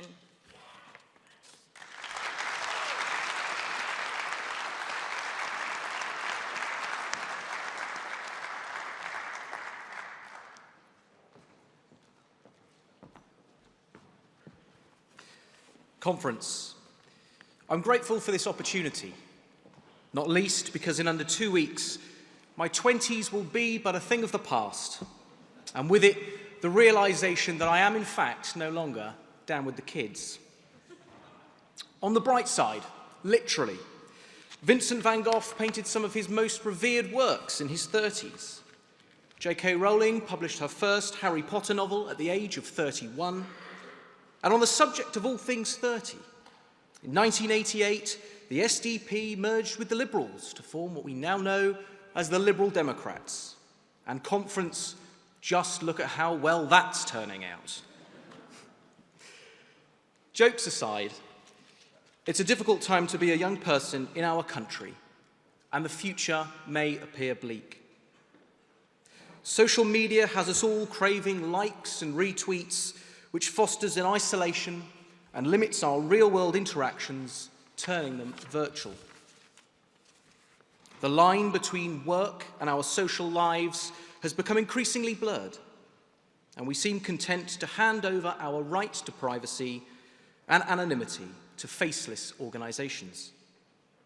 But we must not look ahead with pessimism or trepidation. Futurology is so challenging, it's an academic discipline in its own right. But we do stand on the verge of a unique opportunity, one which will allow us to redraw the nation that we want to become. With one eye on the future, it is clear, Conference, that we cannot afford to live in our history. Future generations, along with everyone in this hall, has the opportunity to challenge ourselves to realign our values. Our nation ceases to function without dedicated teachers, nurses, firefighters, those on the front line. Yet we all crave instant celebrity and stardom. We need to dispel this misplaced Blairite sense of entitlement, and with it an unrealistic and unsustainable immediacy about life. As my dad would say, and he's watching, you get out what you put in. Just because you want something doesn't mean that you're entitled to it. So with moral compasses reset and our sleeves rolled up, my generation and those after us must, as generations have done before, accept the challenges facing our country and work collaboratively on solutions. And collaboration itself provides us with an opportunity. With the freedom to independently strike trade deals, we can redraw our geopolitical relationships. But whatever we decide, it needs to be progressive, as we brace for a future where we need to decide the extent to which we allow artificial intelligence to run our lives, where climate change threatens the very existence of some nations on Earth, and where rogue states threaten us with harm in more ways than ever before. We are not at our best when we fall into a trap of divisive populism. So key to future opportunities, Conference, is a thriving democracy. And no matter what your view of the future, if you don't vote, such opportunities may not exist at all. Thank you.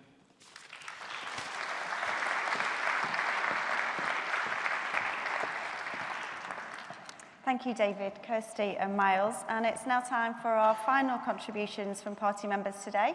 So please welcome Daniel Cohen, Ola Kaladi and Fabio Conti.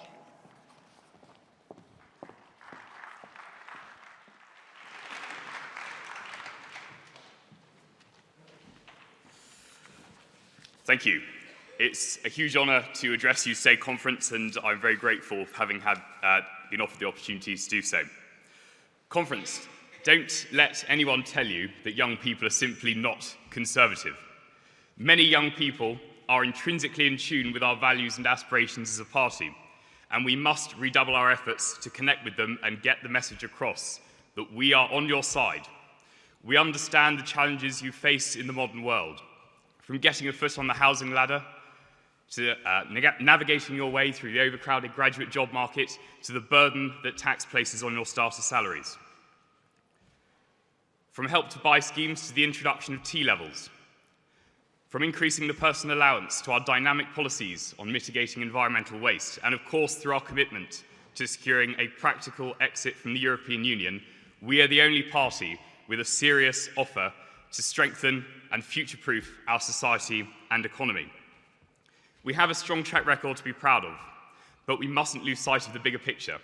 There is life after Brexit, and we have a duty to help shape the post-Brexit world. We have to, as part of that, bring the country together, and a crucial element will be proving to young people that the free market economy and enterprise are the cornerstones for prosperity. We have to reaffirm our commitment to our core principles, and we have to reform. And we have to channel our energies into creating a climate where young people feel they can aspire to greater levels of prosperity than their parents' generations. We have to heal the North-South divide. We have to boost home ownership. We have to invest in the technologies and infrastructure of tomorrow. And crucially, we have to also prove that the market can generate clean, green, and sustainable growth. We also, in our party, have to make the case for a classless Britain, with the divisive language of class politics re-entering and poisoning Labour's lexicon. We have to make the case that there is a sort of British dream, that regardless of your income, regardless of your background, you can make a success of yourself with hard work. I'm also very proud in our party that we do have a sensible, liberal, conservative tradition, and that has to prevail if we are to win the hearts and minds of young people going forward, through Brexit and beyond. We also have to relentlessly hold Labour's feet to the fire over their flagrant hypocrisy on this issue. For all of Labour's holier-than-thou politics, many young members of the Jewish community, the community to which I belong, question for the first time in generations whether Britain is a place that they can live in the long term. When they see online abuse from the hard left and the Labour leaders' two-faced refusal to engage with the Jewish community, they are rightly appalled.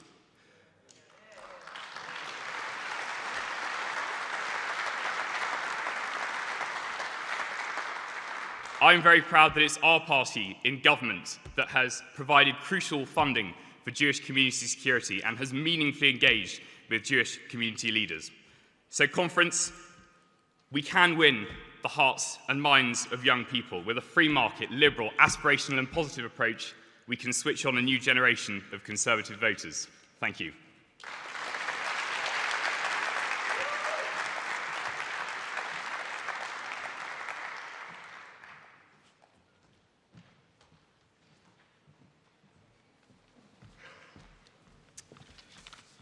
Good afternoon, conference. Opportunity is a time and a set of circumstances that make it possible to achieve something. I'll take you back to June 1999. At the age of 12, I had the opportunity to remain in Nigeria, West Africa, which is the place of my birth, or to exit and to leave, to move to the golden streets of London. I was only 12 at the time, and I didn't really want to leave Nigeria because that was all I knew. I had a positive network of friends and family members. I went to a good international school, and I didn't know or understand the opportunities that will come through me moving to London. I have to say, 19 years later, I'm pleased that I took this opportunity because I would not be here in front of you lovely people if I hadn't. I'll take you back to June 2008. I had just finished university. I was fortunate enough to secure a job before I finished my degree.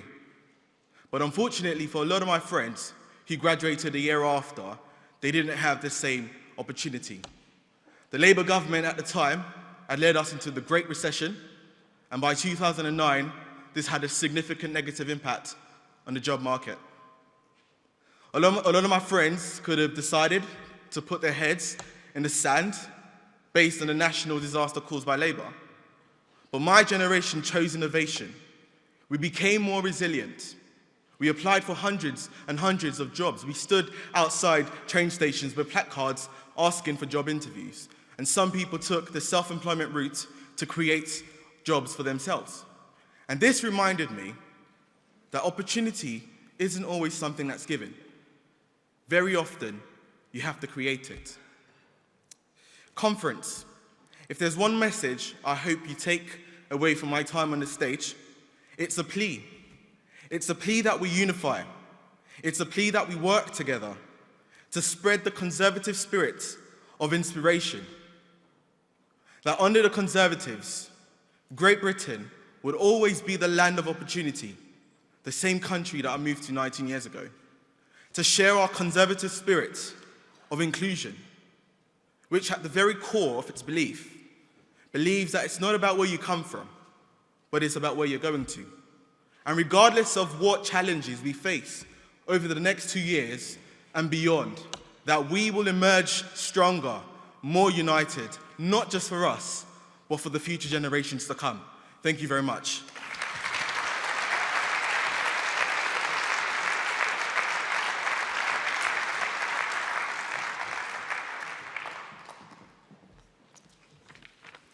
Too many people in our country feel they've been left behind, held back by barriers such as poor mental health, generational unemployment, and inequality of opportunity.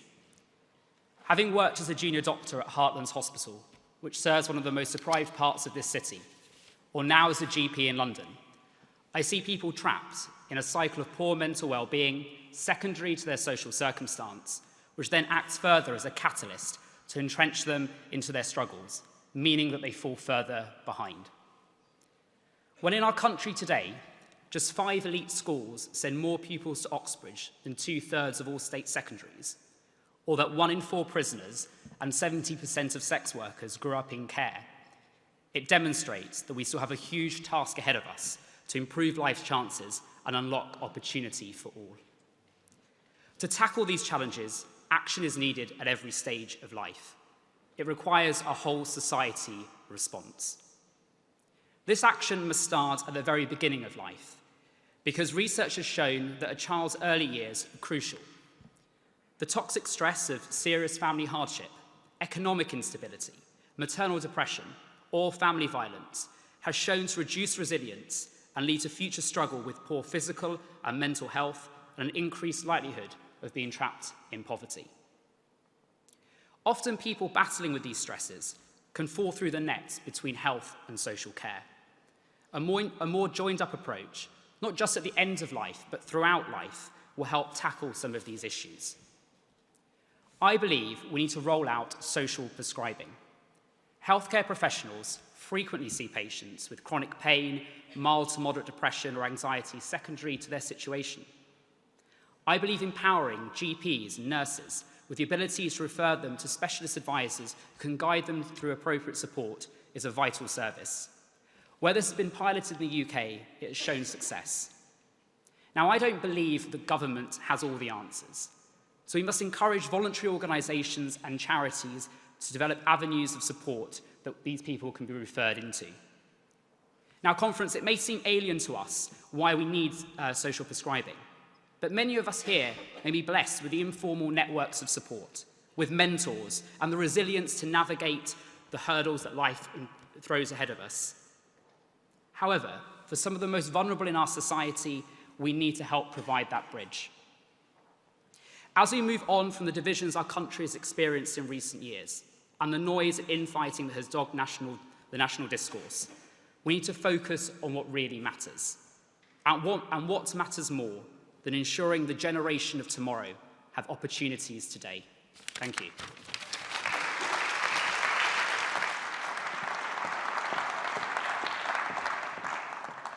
Thank you again, and thank you to all our contributors this afternoon. There's been some quite inspirational speeches. So, conference, we're about to hear from the Secretary of State, who must have one of the best jobs in government. The Department for Culture, Media and Sport has been described by some as the Ministry for Fun. But there is also a serious side. The UK has world-beating creative industries. I'm incredibly proud to work for a media and entertainment company. And the British TV and film industry, with support from Conservatives in government, has gone from strength to strength. Amazing British films and programmes include Churchill, Paddington, The Crown, Peaky Blinders, and of course, the one we've all been hooked on recently, The Bodyguard. We also have some of the finest sports teams in the world. I'm a season ticket holder at Everton Football Club, and I'm proud the Premier League is a global export for Britain.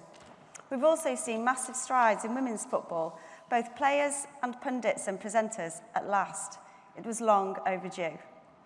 Our next speaker served with distinction as Attorney General before being appointed as the Secretary of State for Digital Culture, Media and Sport. So to conclude our afternoon, focusing on future generations, please welcome Jeremy Wright.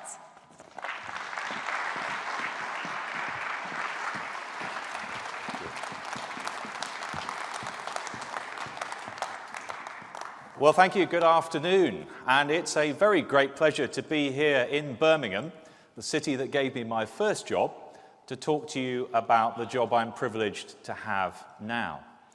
The Department for Digital Culture, Media and Sport is a very wide-ranging portfolio, and I can't cover all of it in this speech. To cover it in government needs an exceptional team of ministers. And I'm lucky to have just such a team in Margot James, Michael Ellis, Tracy Crouch, Henry Ashton, and our whips Mims Davis and James Younger, and our PPSs Nigel Huddleston and Andrew Bowie. I'd like to thank them all for all that they do.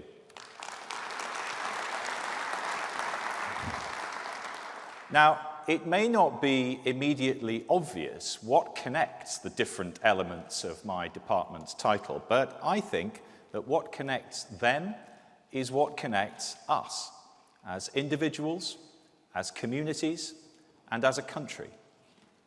The ties of civil society that bind us, the sports clubs and youth clubs, the churches and the charities, the arts projects, the libraries, and the community groups of all sorts that bring people together and build our nation.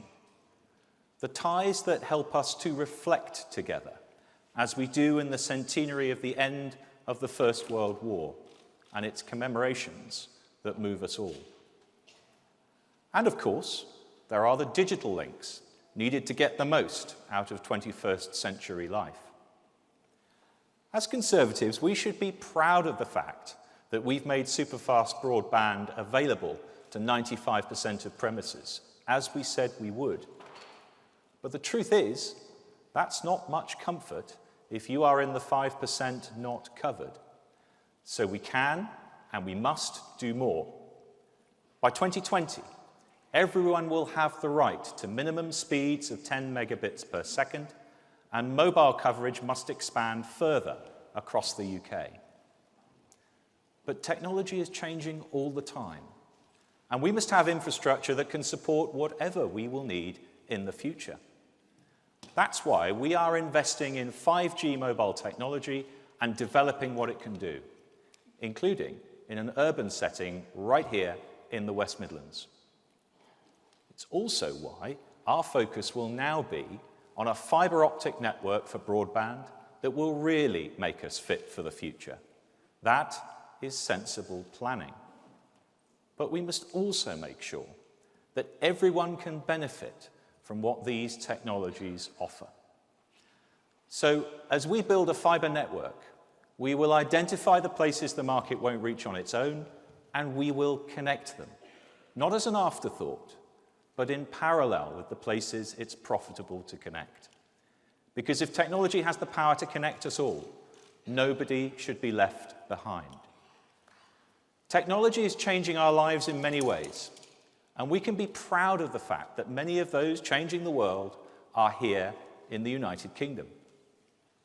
Our digital technology sector is worth nearly £184 billion and employs 2.1 million people. Last year, venture capital investment in London's tech sector was more than in Germany and France combined. The internet is an amazing resource, and social media lets us reach others faster and more easily than we ever have before. But these things have a dark side too. There are those who use social media to bully or intimidate, to isolate rather than to include. And it's having an effect. 16 to 25-year-olds are the most connected generation of all, but they are lonelier than the over 65s. There are also those who use the internet to abuse children or to promote terrorism. And I don't believe there's anything so special about the online world that the normal rules of human behavior and the law should not apply there too.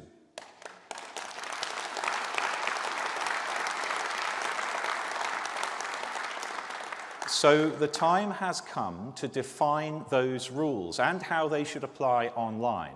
And if that needs new law, that is what we will do.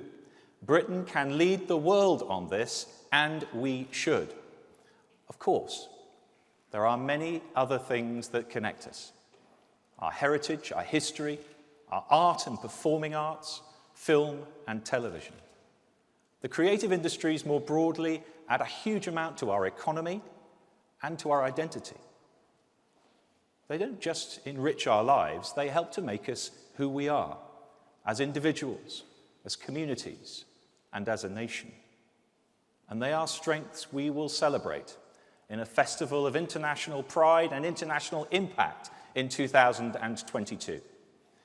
Our culture and heritage are vital aspects of the Britain we project to the world, the ingredients of the soft power we are so good at and need to stay good at through Brexit and beyond. And while we're on that subject, some of you may have heard that I might be delivering this speech as a hologram. Now, to those of you who spent the last 5 minutes thinking this is the most realistic hologram you've ever seen, I should make it clear that I decided not to. At this moment, and especially on a subject like Brexit, I don't think our political debate needs more virtual reality. It needs more actual reality.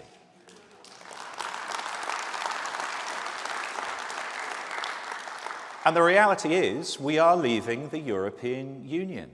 We are leaving because Parliament decided to ask the people of this country as a whole to make this choice, and they made it.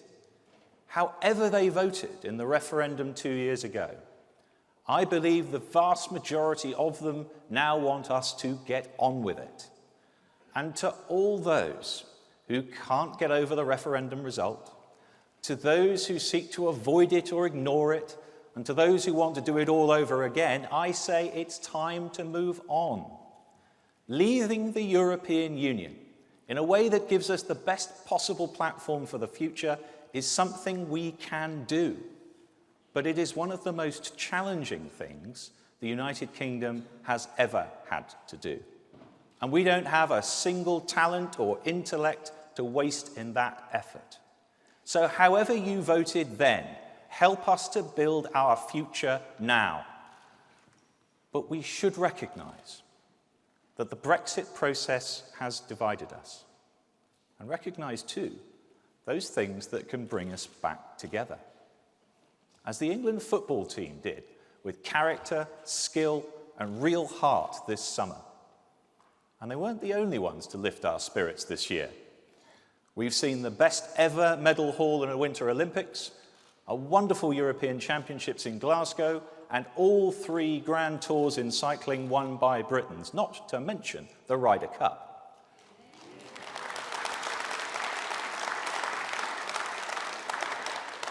Sport has always had the power to inspire us, most of all when we can see our heroes and heroines do amazing things. That's why, over 20 years ago, a Conservative government legislated for a list of sporting events you shouldn't have to pay a subscription to watch. That principle is just as important today. And making sure it still applies as viewing habits change is work the independent regulator Ofcom is doing now. But some of the finest sporting moments of the last few years have been in women's and disability sport. The Paralympics and Invictus Games, netball gold at the Commonwealth Games, and England and Scotland women's football teams qualifying for the 2019 World Cup. Equality means visibility. And I recognise the progress that's been made in broadcasting more of these events. But whoever we are, we have the right to be inspired by diversity in sport that shows the best in all of us. So we will work with sports bodies, broadcasters, and the wider media to do better. It's 2018, and it's about time. And we have the capacity not just to put in great sporting performances, but also to put on great sporting events. We showed the world that with the 2012 London Olympics, and we will show them again with the 2022 Commonwealth Games here in Birmingham. And wouldn't it be great to put on a World Cup in style in the UK and Ireland in 2030? If the FAs are ready to bid, we are ready to make it happen.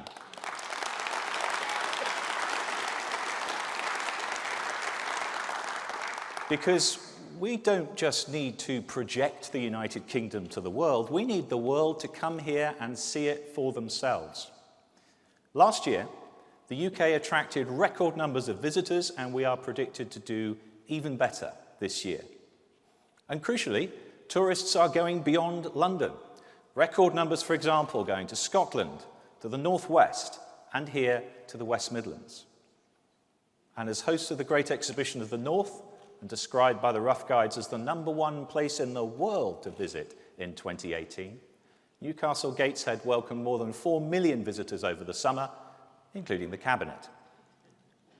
But in truth, tourism has gone almost unnoticed for years as a major employer and as a major contributor to our economy. For the sake of the communities up and down our country for whom tourism is essential, I intend to change that. And we will work with the tourism industry to find practical ways for government to help. So, for the international community and for our local communities, our culture has a lot to offer. But it also has a lot to offer us as individuals. When I was 13, I was shy, didn't much like being the centre of attention. I've changed. But that year, I was persuaded to take a large part in a school play. The effect on my self-confidence, on what I felt I could do, was significant, and it was long-lasting. So much so that I feel able to say to you that if I had not stood on that stage then, I would not be standing on this stage now. And I want more young people to have that feeling. There are many schools and youth theatre groups doing a great job of providing those opportunities. But there are still too many young people in too many places who don't have the chance to be part of a production, on stage or behind the scenes. So, working with the Secretary of State for Education, we are going to give them that chance. In 5 different areas across the country, we will spend £5 million to give thousands more young people the chance to perform on stage at school.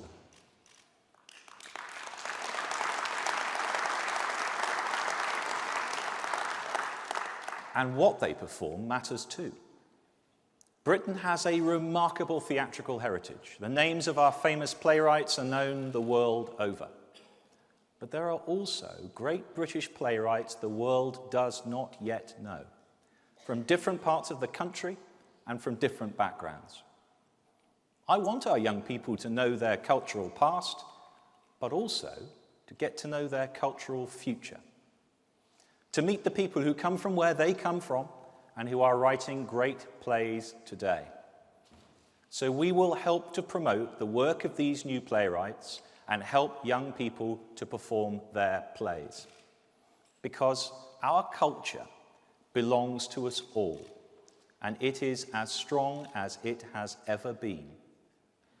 We are proud of our past, but we are prouder still of who we are now and of what we will do next. We Conservatives are in government at this pivotal moment in our history.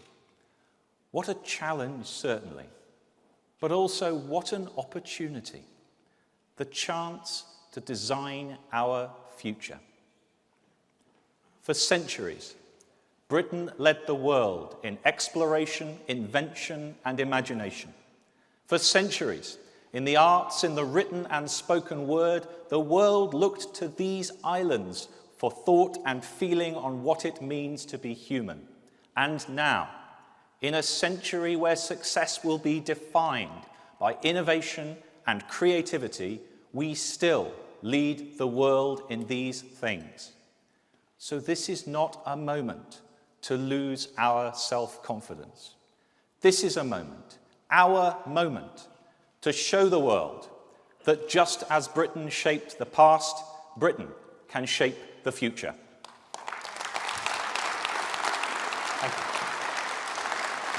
Thank you very much.